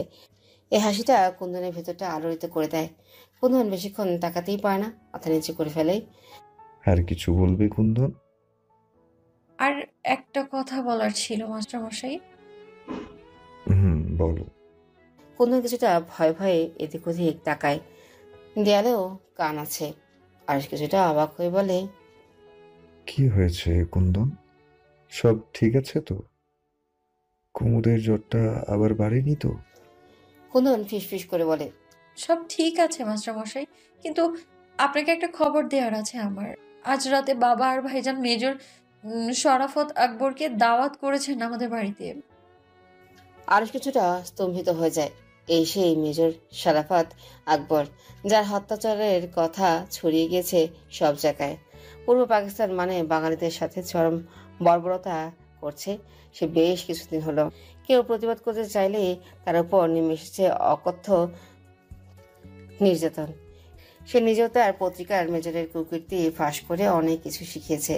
সে নিজে ভিনদেশি হয়েও এই দেশের মানুষের দুঃখে কষ্টে পাচ্ছে। আর সেখানে একটা বাঙালি পরিবার কিভাবে থাকে, বাড়িতে দাওয়াত করতে পারো? এসব কি বলছো কুন্দন? ঠিক শুনেছো তুমি? জি একদম ঠিক মাস্টারমশাই। পুবের ঘরে শরাবের ব্যবস্থাও করেছে ভাইজান, কাউকে না জানিয়েই। তাদের খুশি করার জন্য আস্ত খাসি পোড়ানো হবে উঠোনে, আরো অনেক আয়োজন। আমি পত্রিকায় পড়েছি মাস্টারমশাই, উনি মানুষটা ভালো না, বাঙালিদের উপর অনেক নির্যাতন চালান তিনি। এমন একটা মানুষকে বাবা আর ভাইজান কেন আমাদের বাড়ি দাওয়াত দিয়েছেন, এটাই তো আমি বুঝতে পারছি না। আরও তাতে দাঁত চেপে দাঁড়িয়ে থাকে। তাহলে কি এই মোড়ল পরিবার এখন পশ্চিম পাকিস্তানের সাথে হাত মেলাতে যাচ্ছে? বাঙালি হয়ে এমন ঘৃণ্য কাজ আর একটাও নেই। বাঙালি চায় এমন ঘৃণ্য কাজ কিভাবে করবে এই পরিবার? মাস্টারমশাই আপনি কিছু করুন না, এই নোংরা লোকটা আমাদের বাড়িতে আসা মানে বাড়িটা অপবিত্র হয়ে যাওয়া। আরস চিন্তিত মুখে বলল, তুমি যাও কুন্দন। তুমি বা কুমুদ কেউ ভুলেও ওনাদের সামনে যাবে না। ওনারা যতক্ষণ এই বাড়িতে থাকবে তোমরা নিজেদের ঘরে দরজা আটকে বসে থাকবে। অঞ্জনা ভাবিও যেন না যায়, মনে থাকবে? কুন্দন অবাক হয়ে বলে, গেলে কি হবে মাস্টারমশাই? যা বলছি তাই শোনো, বাকি যা করার আমি করছি। এখন যাও, আর যা বললাম তা যেন মনে থাকে। কুন্দন আস্তে আস্তে মাথা নাড়ায়। আরস ভ্রু কুচকে চিন্তামগ্ন হয়ে যায়। সালাম মেজর সাহেব, আমার গরিবখানায় আপনাকে স্বাগতম জানাচ্ছি। অনেক কষ্ট হয়েছে আপনার আসতে, আমরা তার জন্য শর্মিন্দা। শরাফত আকবর মুচকি হেসে বলল। আনোয়ার মোড়লের চোখ চকচক করে ওঠে। এলাকায় কারো এতটা প্রতিপত্তি হয়নি যে ক্যান্টনমেন্টের ভারপ্রাপ্ত মেজরকে পাঠিয়ে আনার। সেই প্রথম এই এলাকায় তার মান মর্যাদা আরও থাকবে। সারোয়ার হাত কসলাতে কসলাতে এগিয়ে এসে বলল, আপনাদের জন্য সামান্য কিছু আয়োজন করেছি মেজর সাহেব। যদি আপনারা পছন্দ করেন তা হবে আমার জন্য সৌভাগ্য। শরাফত আকবর কম কথা বলে, কিন্তু এদের আয়োজন তার ভালো লাগছে। ইতিমধ্যে খাসি জবাই করে চামড়া ছিঁড়ে রাখা হয়েছে, মেজরের সামনেই পড়ানো হবে। এই তোরা কে কোথায় আছিস? এখনো শরবত নিয়ে কেউ এলো না কেন? শরাফত হেসে বলল, मसरूफ का नहीं ज़रूरत है मुरल, हुरसुकुन हो जाओ। ছাদে দাঁড়িয়ে আরো সব দেখছে। রাগে হাত পা মুষ্টিবদ্ধ করে সে এই প্রথম এই লোকটাকে ম্যাচ করছে। এই বর্বর লোকটার অত্যাচারে দিশেহারা এই এলাকার মানুষ। আড়াল তাকে পশুর চেয়েও অধম বলা যায়। চারপাশে সমাতল আলো জ্বলছে। সেই আলোতে বর্বরটার হাসি আরো ভয়ঙ্কর লাগছে। আর সে ইচ্ছে করলেও শয়তানটার কলিজা ছিঁড়ে আনতে। মেজর সাহেব, আমার হবু জামের সাথে পরিচয় হন। ও রেজওয়ান আহমেদ, বিলেতেই থাকে পরিবার সহ। ওখানেই অনেক বড় চাকরি করে ও। আমার বড় মেয়ে কুমুদের সাথে সামনে বিয়ে ওর। শরাফত আকবর রেজনের দিকে হাত বাড়িয়ে দেয়। জোয়ানও হেসে তার সাথে হাত মেলায়। ये तो अच्छा आदली है मुरल, मासूम तुहा तुमको महल में पिंच ताहा है। সারোয়ার ছোট্ট করে একটা হাসি দিয়ে বলল, একদম সহি বাত বাতা হে মেজর সাহেব। আরো হতবাক হয়ে শুধু দেখছে। একটা বাঙালি পরিবার কিভাবে এতটা নিচ হতে পারে? একটা ভিনদেশি অত্যাচারী যে কিনা বাঙালিদের উপরই চালাচ্ছে অকথ্য নির্যাতন, তাকে কিভাবে আপ্যায়ন করছে সে বাঙালি পরিবারই। হঠাৎ কুমুদ ধাপাতে ছাদে এসে পিছন থেকে ডাকতে আরসকে। আরস আচমকাই কুমুদের ডাক শুনে পিছনে ঘুরে তাকায়। সন্ধ্যার পর তো ওদের কারো অনুমতি ছাড়া দোতলা থেকে ওদের বের হওয়া নিষেধ। খুব বাড়াবাড়ি কিছু হয়েছে। কি হয়েছে কুমুদ? তুমি এই সময় এখানে? সব ঠিক আছে তো? তোমাকে এমন লাগছে কেন? কুমুদ হাঁপাতে বলল, খুব খারাপ কিছু হতে যাচ্ছে মাস্টার মশাই। আমি জানি না এখন কি করব। আমার খুব ভয় করছে। বাড়িতে আপনি ছাড়া এমন কোনো পুরুষ মানুষ নেই যে এই অঘটন ঘটাতে পারবে। কিছু করুন মাস্টার মশাই। আরস একটু ইতস্তত করে কাঁপা হাতে কুমুদের দুই বাহু চেপে ধরে বলে, আমাকে বলবে তো কুমুদ, কি হয়েছে? না বললে বুঝবো কিভাবে? কুমুদ হাউমাউ করে কেঁদে দেয়। ভাইজান ভাইজান অমানুষ হয়ে গিয়েছে মাস্টার মশাই। পুবের ঘরে কেউ যায় না, ওদিকটা ভীষণ অন্ধকার। আমি সন্ধ্যায় বড় বারান্দার পাশে যেয়ে শুনি ওই ঘর থেকে কারোর কান্নার শব্দ। কুমুদ হাউমাউ করে কেঁদে বলে। কুমুদ ভয়ার্ত চোখে আরসের দিকে তাকিয়ে থাকে। আরসের চোখ বড় বড় হয়ে যায়। তার জানা মতে ওই ঘরটা খালি থাকে, কেউ জানে না এ বাড়ির। কে ছিল কুমুদ ওখানে? আমি খুব ভয় পেয়ে যাই। অন্ধকারে পা টিপে টিপে কাছে যেয়ে দেখি দরজার বিশাল একটা তালা ঝুলছে, আর ভেতর থেকেই চাপা কান্নার আওয়াজ আসছে। মাস্টার মশাই দুইটা মেয়েকে ভাইজান এখানে আটকে রেখেছে। একদম কম বয়সের দুইটা মেয়ে, আমার কুন্দনের চেয়েও ছোট। কেউ যায় না এ বাড়ির। আরস অবাক হয়ে বলল, দুইটা মেয়েকে কেন ছোট মোড়ল আটকে রাখবে? ওরা ভয়ে কিছু স্বীকার করতে চাইছিল না, প্রাণনাশের হুমকিও দিয়েছে ওদের ভাইজান। পরে আমি অনেক জোর করলে ওরা বলে ভাইজান ওদের আজ জোর করে ধরে এনেছে মেজর সাহেবের মনোরঞ্জন করার জন্য। আজ সারারাত নাকি ওদের ওই ঘরেই থাকতে হবে মেজর সাহেবের সাথে। আরস হালকা চিৎকার করে বলে। কি বলছো কুমুদ? তুমি নিশ্চিত হয়ে বলছো? কুমুদ কাঁদতে কাঁদতে বলল, মেয়ে দুইটাকে বাঁচান মাস্টার মশাই, একদম কম বয়সের দুইটা মেয়ে। মেজর সাহেবের সাথে আরো 3 জন ক্যাপ্টেনও আছে, আবার শরাবের ব্যবস্থাও করেছে। মেয়ে দুটো মরে যাবে মাস্টার মশাই, আমি কিভাবে বাঁচাবো ওদের? আর সে হাত পা কাঁপতে থাকে। সারোয়ার মোড়ল খুব একটা ভালো মানুষ না, সে জানে খুব ভালো করে। কারোর সাথে খারাপ আচরণ সে করে না, মিষ্টি হাসি ছাড়া কথাও বলে না। কিন্তু ভেতর ভেতর সে একটা অমানুষ। আরও সব জেনেও চুপ করে থাকে।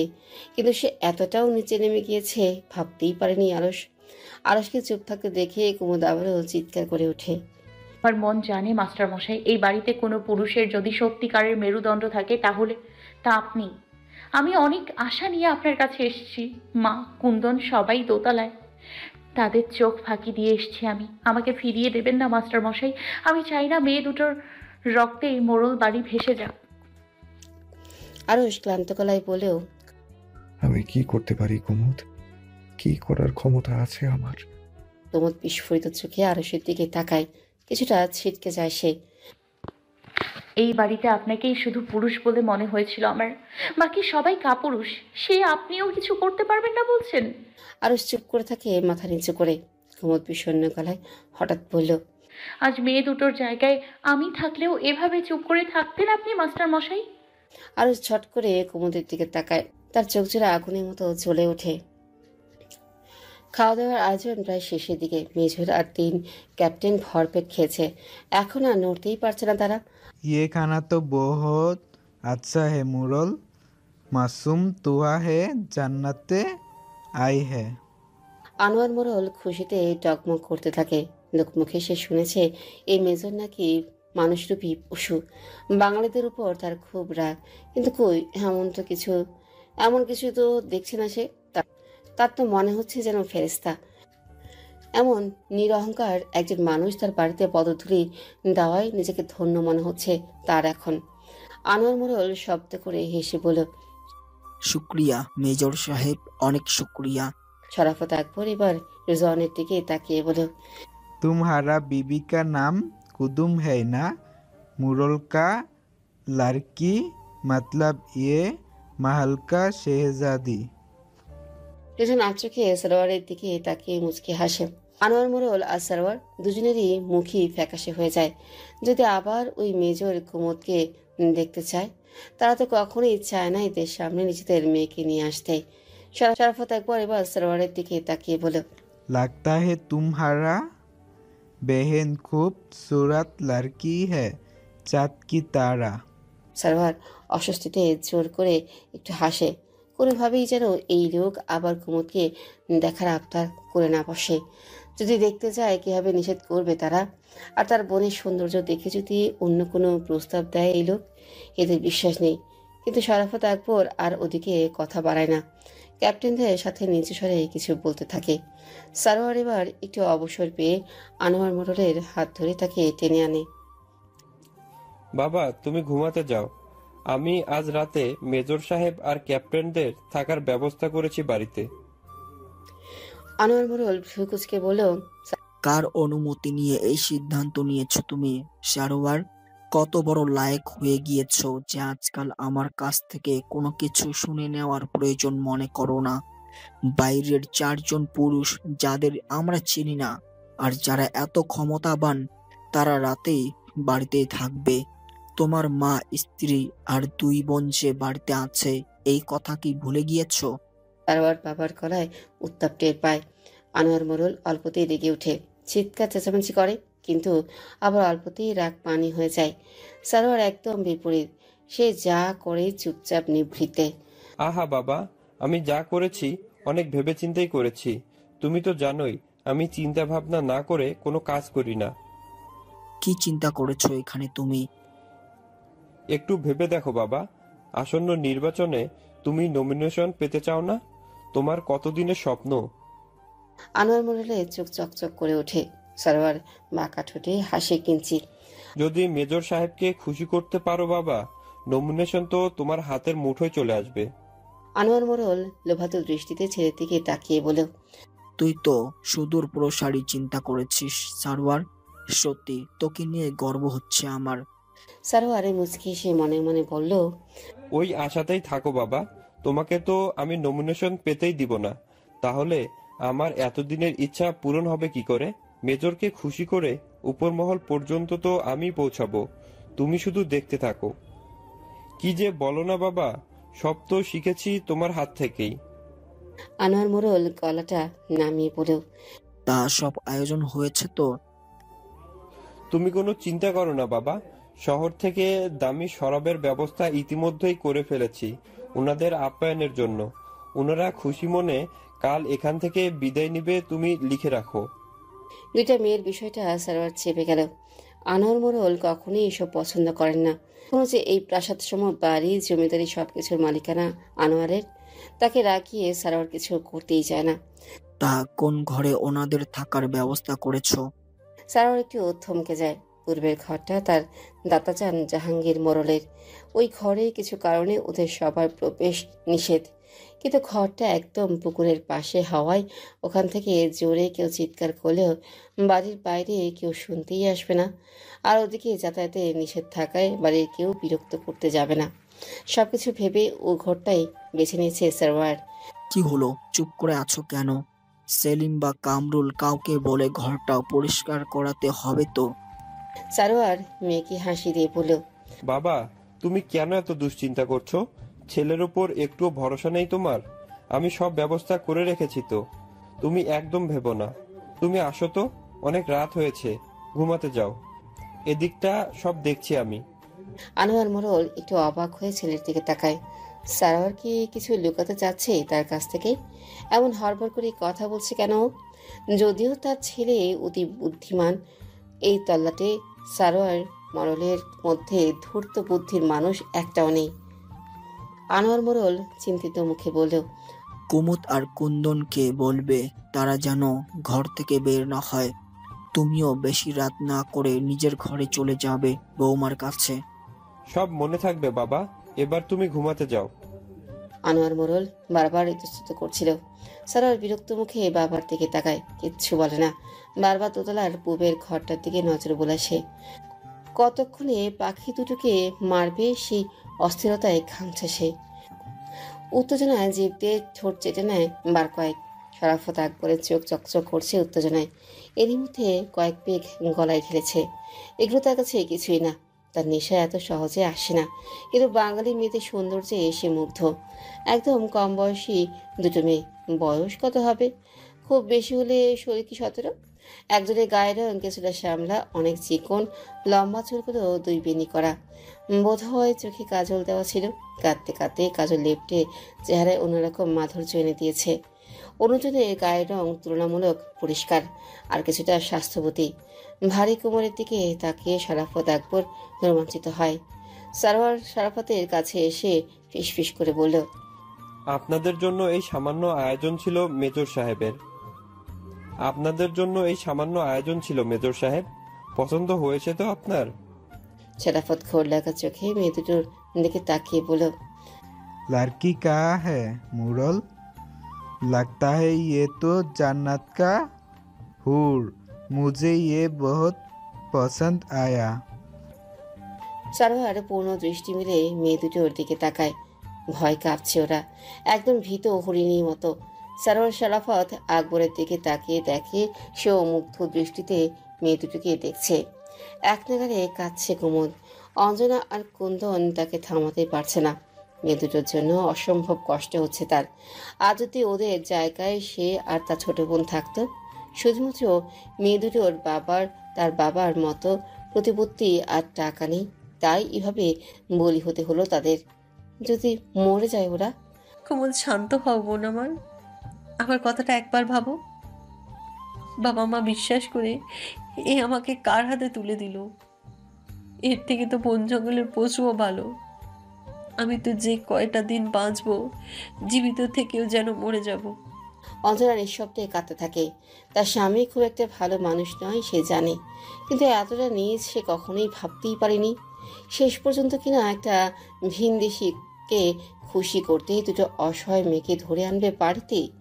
এটা কি কোনো মানুষের কাজ নাকি অমানুষের? কুমুদ ফোপাতে ফোপাতে বলল, মাস্টার মশাইকে ভরসা করেছিলাম ভাবি, ভেবেছিলাম আর কেউ না হোক মাস্টার মশাই পারবেই অনাথ সৃষ্টি থেকে মেয়ে দুটোকে বাঁচাতে। কিন্তু তিনি কিভাবে পারলো আমাকে ফিরিয়ে দিতে? তিনিও কাপুরুষ ভাবি, তারও মেরুদণ্ড নেই। কুন্দন কিছু সময় চুপ থেকে কঠিন গলায় বলল, মাস্টার মশাইয়ের কি করার আছে আপা? ভাইজানকে তুমি চেনো না? আর তাছাড়া উনি একজন ভিনদেশী মানুষ, সেই সুদূর হায়দ্রাবাদ থেকে এসেছে। নিজের মানুষ বলতে কেউ নেই এখানে তার। তিনি কোনো বিপদে পড়লে কে বাঁচাবে তাকে? তুমি যাবে বাঁচাতে? ভাইজান শুনবে তোমার কথা? আবেগ দিয়ে না ভেবে বিবেক দিয়ে ভাবো না আপা। একটা কথা ভুলে যেও না, কেউ মুখে স্বীকার করুক বা না করুক, আমরা সবাই ভাইজানের হাতে পুতুল। ভাইজান আমাদের যেভাবে নাচাচ্ছেন আমরা সেভাবেই নাচতে বাধ্য। কুন্দন এতটুকু বলে থামে। তার নিজেরও অনেক খারাপ লাগছে মেয়ে দুটোর জন্য, কিন্তু সে কি করবে? প্রতিবাদ করেও কোনো লাভ হবে না। সারোয়ার মোরল মানুষটা কতটা ধূর্ত, কতটা মনুষ্যত্বহীন আর কেউ না জানো, তারা বাড়ির লোকেরা তো জানেই। কুমুদ শান্ত হয় না। হঠাৎ বসা থেকেই উঠে দাঁড়ায় সে। এলোমেলো চুলগুলো খোপা করে নেয়। কাউকে কিছু না বলে ঘর থেকে বের হতে গেলে অঞ্জনা তাকে আটকায়। কুমুদ, মাথা খারাপ হয়ে গিয়েছে তোমার? কি করতে যাচ্ছ তুমি পাগলের মতো? তোমার ভাইজানকে তুমি চিনো না? নিজের সাথে এতটুকু আঘাত লাগলে মানুষটা উন্মাদ হয়ে যাবে, মেরে ফেলবে তোমাকেও। কুমুদ চিৎকার করে বলল, প্রতিটা দিন বিড়ালের মতো ভয়ে ভয়ে বাঁচার চেয়ে একদিন সিংহের মতো মরতে চাই আমি। আমি সহ্য করতে পারছি না মেয়ে দুটো সেই কান্না ভেজা চোখগুলো। মেয়ে দুটোকে ওরা মেরেই ফেলবে ভাবি। কুমুদ দুই হাতে মুখ থেকে আবারও ফুপিয়ে ওঠে। অঞ্জনা কুমুদকে বুকে টেনে নেয়। মেয়েটা একদম শান্ত ও চুপচাপ। তার এই কথাগুলো বেশ অবাক করেছে তাকে। কতটা মায়াময় হৃদয় না হলে অচেনা দুইটা মেয়ের জন্য এভাবে কষ্ট পায়। আমি বাবার কাছে যাব ভাবি। বাবাকে না জানিয়ে নিশ্চয়ই এসব আয়োজন হয়নি। বাবা কিভাবেই অনুমতি দিতে পারলো? কুন্দন এসে কুমুদের কাঁধে হাত রেখে বলল, আপা তুমি এখনো কিছুই জানো না। আমাদের এই বাড়িটাতেই রাজনীতির মহড়া শুরু হয়ে গিয়েছে অনেক আগে থেকেই। ভাইজান অত্যন্ত সুচতুরভাবে সব একা হাতে সামলাচ্ছে। ভাইজান আমাদের কাউকে মূল্য দেয় না, এমনকি বাবাকেও না। বাবা বুঝতে পারছে না, কিন্তু খুব তাড়াতাড়ি এই জমিদারি একচ্ছত্র আধিপত্য ভাইজানের নিজের নামে হবে। তাই বলছি বাবাকে এসব না জানানোই ভালো। কুন্দন অসম্ভব বুদ্ধিমতী মেয়ে। তার চোখ জোড়ায় চতুরতার খেলা করে। সত্যি বলতে সারোয়ার আর কাউকে না হলেও কোনো এক অদ্ভুত কারণে কুন্দনকে কিছুটা ভয় পায়। এটা আর কেউ না জানলেও কুন্দন ভালো করেই জানে। তাই বলে এভাবে হাত পা গুটিয়ে বসে থাকবো আমরা? কুন্দন ম্লান হেসে এগিয়ে যায় জানালার দিকে। কুয়াশা ছেয়ে গেছে চারপাশ। ঝিঝি পোকার আওয়াজ ছাড়া বাকি সব শুনশান, কেমন নিস্তব্ধ। কুন্দন জানালার শিক দৃঢ়ভাবে চেপে ধরে বলল, একদিন আমাদেরও দিন আসবে আপা, ভাইজান নিজের ভুলটা বুঝতে পারবে। আমরা স্বাধীনভাবে বাঁচবো, কারো ভয়ে আমরা মাথা নিচু করব না। কুমুদ আর অঞ্জনা অবাক চোখে কুন্দনের দিকে তাকিয়ে থাকে। জোর করে মেয়ে দুটোকে শরাব পান করাচ্ছে সারোয়ার। মেয়ে দুটো বাজার জন্য ছটফট করছে। এই দৃশ্য খুব পছন্দ হয়েছে শরাফত আকবরের। সে বারবার নিজের মনে হেসেই উঠছে। সত্যি এর একটা অদ্ভুত সুন্দর লাগছে তার। শরাফত ক্লাসে চুমুক দিয়ে বলল, उसको छोड़ दो मुरल, मेरे पास आई है लड़की। সারোয়ার ওদের ছেড়ে দিল। লাল চোখে ওদের দিকে তাকিয়ে বলল, মেজর সাহেব কি বলেছেন শুনিসনি? যা ওনার কাছে। মেয়ে দুটো ভয় ভয়ে তাকাচ্ছে শরাফত আকবরের দিকে। মানুষটাকে দেখে তাদের খারাপ মনে হচ্ছে না। তাদেরকে তো ছেড়ে দিতেও বলল। তারা একে অপরের দিকে তাকায়। आइए जन्नत का हूर, मेरे पास आइए। সারোয়ারের গলা খাকারি দিয়ে বলল, কানে যাচ্ছে না মেজর সাহেব কি বলল? যা এক্ষুনি। সারোয়ার গলা খাকারি দিয়ে বলল। মেয়ে দুটো ভয় ভয়ে এগিয়ে যাচ্ছে শরাফত আকবরের দিকে। শরাফত অদ্ভুত চোখে তাকিয়ে আছে ওদের দিকে। এত সুন্দর গঠন শরীরের লোভ জেগে উঠছে তার ভেতর। 2 হাত মুষ্টিবদ্ধ করে সে। খপ করে দুজনের হাত চেপে ধরে শরাফত টান দিয়ে দুজনকে কোলে বসায়। জোরে চেপে ধরে ওদের কোমর। মেয়ে দুটো বরফের মতো জমে যায়। ছুটে উঠে যেতে চায় ওরা। শরাফত ওদের আটকে রাখে। तुम क्यों भाग रहे हैं लड़की, मुझको पसंद नहीं आया? সারোয়ার জোরে হেসে দিয়ে বলল, তাহলে কি তোদের চেহারা দেখাতে এখানে ধরে এনেছি? চুপচাপ মেজর সাহেবের কথা শোন। চিকন করে মেয়েটা একটু বেশি সাহসী। সে জোরে জোরে নিঃশ্বাস ফেলে রোষের সাথে বলল। সারোয়ার যেন হতবাক হয়ে যায় মেয়েটার কথা শুনে।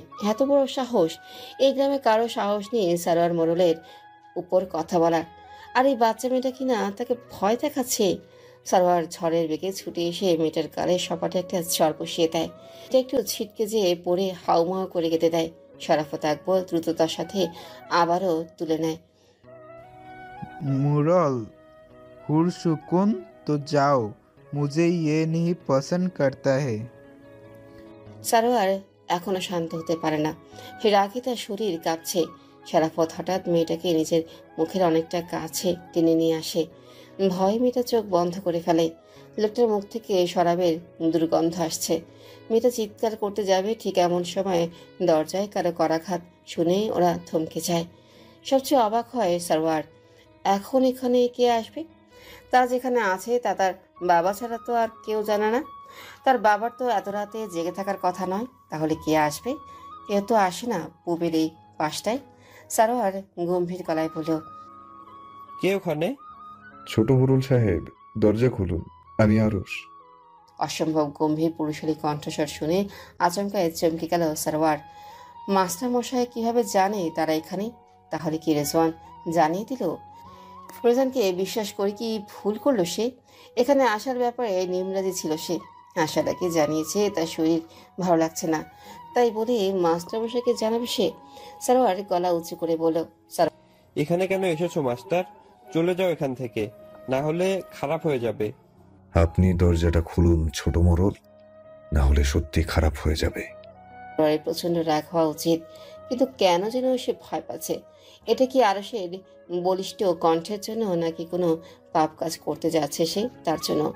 শরাফত অবাক চোখে সারোয়ারের দিকে তাকিয়ে বলল, कौन आएगा मुरल?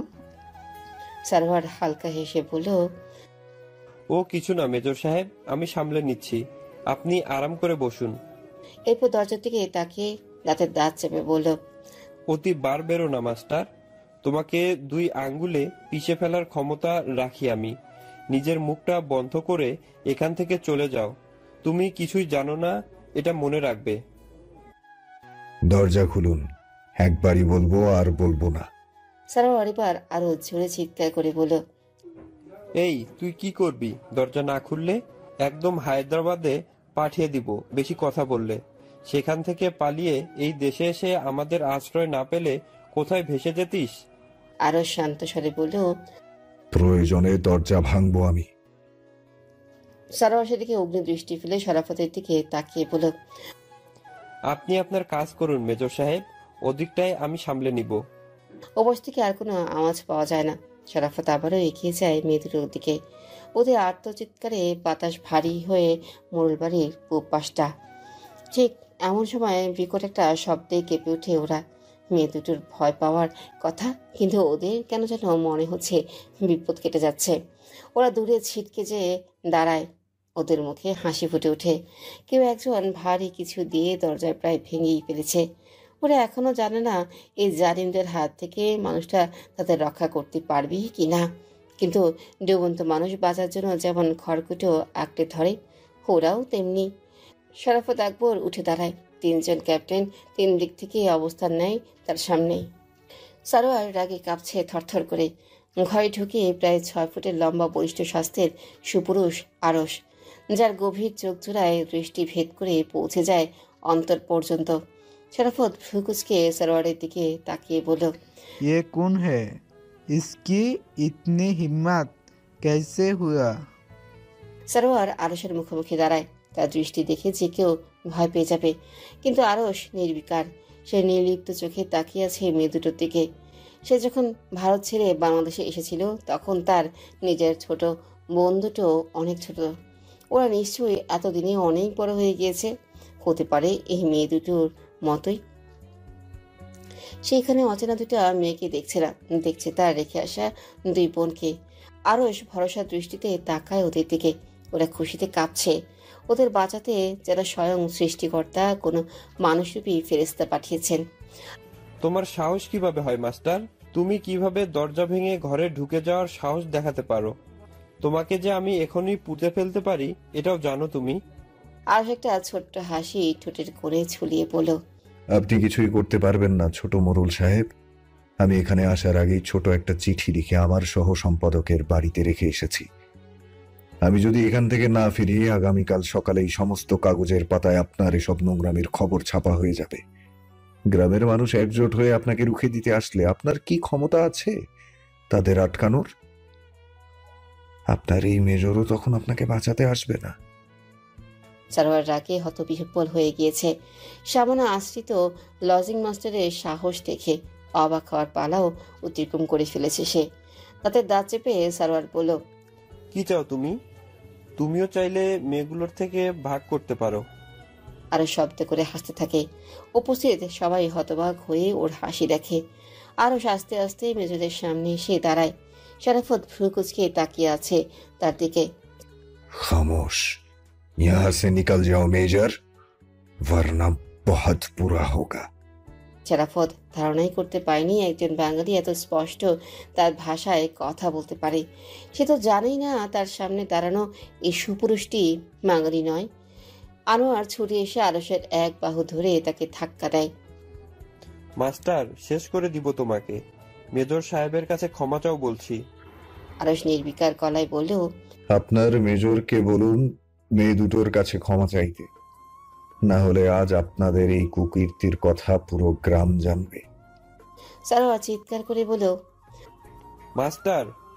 আরস মায়া ভরা চোখে ভীত হরিণীর মতো কাঁপতে থাকা মেয়ে দুটার দিকে তাকায়। ওদের চোখের দিকে তাকিয়ে আর কোনো ভয় করছে না তার। অদ্ভুত একটা শক্তি পাচ্ছে নিজের ভেতর। ওদেরও মনে হচ্ছে সব মেঘ কেটে যেতে শুরু করেছে। কেউ আর ওদের কোনো ক্ষতি করতে পারবে না। ঢাল হয়ে তাদের বাঁচাবে এই মানুষটা বটবৃক্ষের মতো। সকালে খাবার টেবিলে বসে আছে বাড়ির পুরুষরা। সারোয়ারের মুখ থমথম করছে। রাগে রেজওয়ান বারবার বাঁকা চোখে তাকাচ্ছে তার দিকে। সারোয়ার রাগে তাকাচ্ছে না তার দিকে। সে জানে রেজওয়ানই আরসকে বলেছে কাল রাতের কথা, নাহলে আরসের জানার কথা না। আনোয়ার মোড়ল খাওয়া থামিয়ে তাকায় ছেলের দিকে। ভ্রুকুচকে জিজ্ঞেস করে, কি ব্যাপার সার্ভার? অনেকক্ষণ ধরে দেখছি তোমার মুখ অন্ধকার, কিছু তো খাচ্ছ না, কি হয়েছে তোমার? কিছু হয়নি। আনোয়ার মোড়ল আর কথা বাড়ায় না। ব্যবসায়িক কাজে সারোয়ারের মাঝে মাঝেই ভীষণ দুশ্চিন্তার মধ্য দিয়ে যেতে হয়।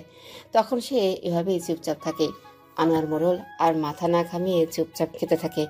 রেজওয়ান কিছুটা গলা খাকারি দিয়ে বলল, ভাইজান মেজর সাহেব আর ক্যাপ্টেনরা সকালেই আগে চলে গেলেন, চাচাজানের সাথে দেখা না করেই। সারোয়ার তাদের দাঁত চেপে বলল, তাতে কি তোমার কোনো সমস্যা আছে? আনোয়ার মোড়ল অবাক হয়ে ছেলের দিকে তাকিয়ে বলল, তুমি ওর সাথে এইভাবে কথা বলছো কেন সার্ভার? ও তো ঠিক কথাই বলেছে। সকালে আমার সাথে দেখা করে যাওয়া উচিত ছিল ওনার। আমি তো ভেবেছিলাম বিল থেকে অতিথি পাখি মারবো ওনাদের সম্মানার্থে। ওনার তো একদিক দেখলে চলে না বাবা। কর্নেল সাহেব ছুটিতে আছেন। এখন ক্যান্টনমেন্টের পুরো দায়িত্ব ওনার হাতে। কাজ পড়েছে, চলে গেছে। এখানে এত কথা হচ্ছে কেন এটা নিয়ে? আনোয়ার মোড়ল আরো অবাক হয়ে যায়। এইভাবে রেগে যাচ্ছ কেন তুমি সারোয়ার? সব ঠিক আছে তো? ওনারা আমাদের কোনো আচরণে কি কষ্ট পেয়েছে? সারোয়ার হঠাৎ উঠে দাঁড়ায়, খাবারের পাতে হাত ধুয়ে বলে, আমি কাজে বেরোচ্ছি বাবা। আর একটা কথা, মাস্টার মশাই তো অনেকদিন হলো আমাদের এখানে পড়ে আছে, তার পড়াশোনাও শেষ। এখন আমার মনে হয় তার হায়দ্রাবাদ ফিরে যাওয়া উচিত। আর যদি তার দেশে ফিরতে কোনো সমস্যা থাকে তাহলে এদেশেই থাকুক, কিন্তু আমাদের বাড়িতে আর নয়। সে এখন স্বাবলম্বী, পত্রিকায় সম্পাদনা করছে। আলাদা থাকতে আমার মনে হয় কোনো অসুবিধা হবার কথা না। এটুকু বলে হনহন করে বেরিয়েছে সারোয়ার। সে কখনো নিজের রাগ বাইরে প্রকাশ করতে চায় না, যা করার ভিতর ভিতর করে।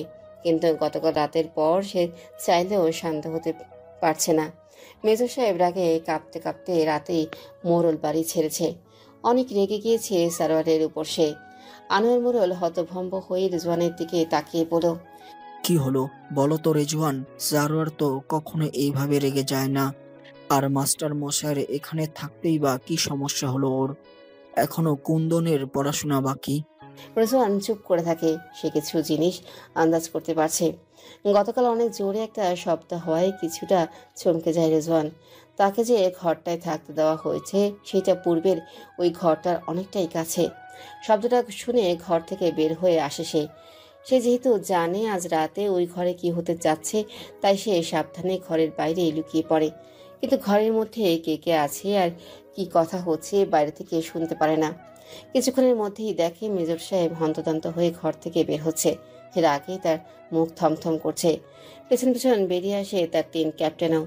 সারোয়ারের গলা পেয়ে রিজওয়ান বারান্দায় লুকিয়ে যায়। সারোয়ার হাত জোর করে তাদের আটকানোর চেষ্টা করছে। রিজওয়ান অবাক হয়ে ঘরের মধ্যে উকি দিতেই দেখে মেয়ে দুটো মাস্টারমশাইয়ের পা ধরে হাউমাউ করে কাচ্ছে। কিছুক্ষণ পরেই রাতের অন্ধকার থাকতে থাকতে মাস্টারমশাই মেয়ে দুটোকে বাড়ি থেকে বের করে দেয়। কিন্তু কিভাবে কি হলো এটা সে বুঝতেই পারছে না। শুধু বুঝতে পারছে যাই হোক মাস্টারমশাইয়ের জন্য মেয়ে দুটো প্রাণ রক্ষা পেয়েছে।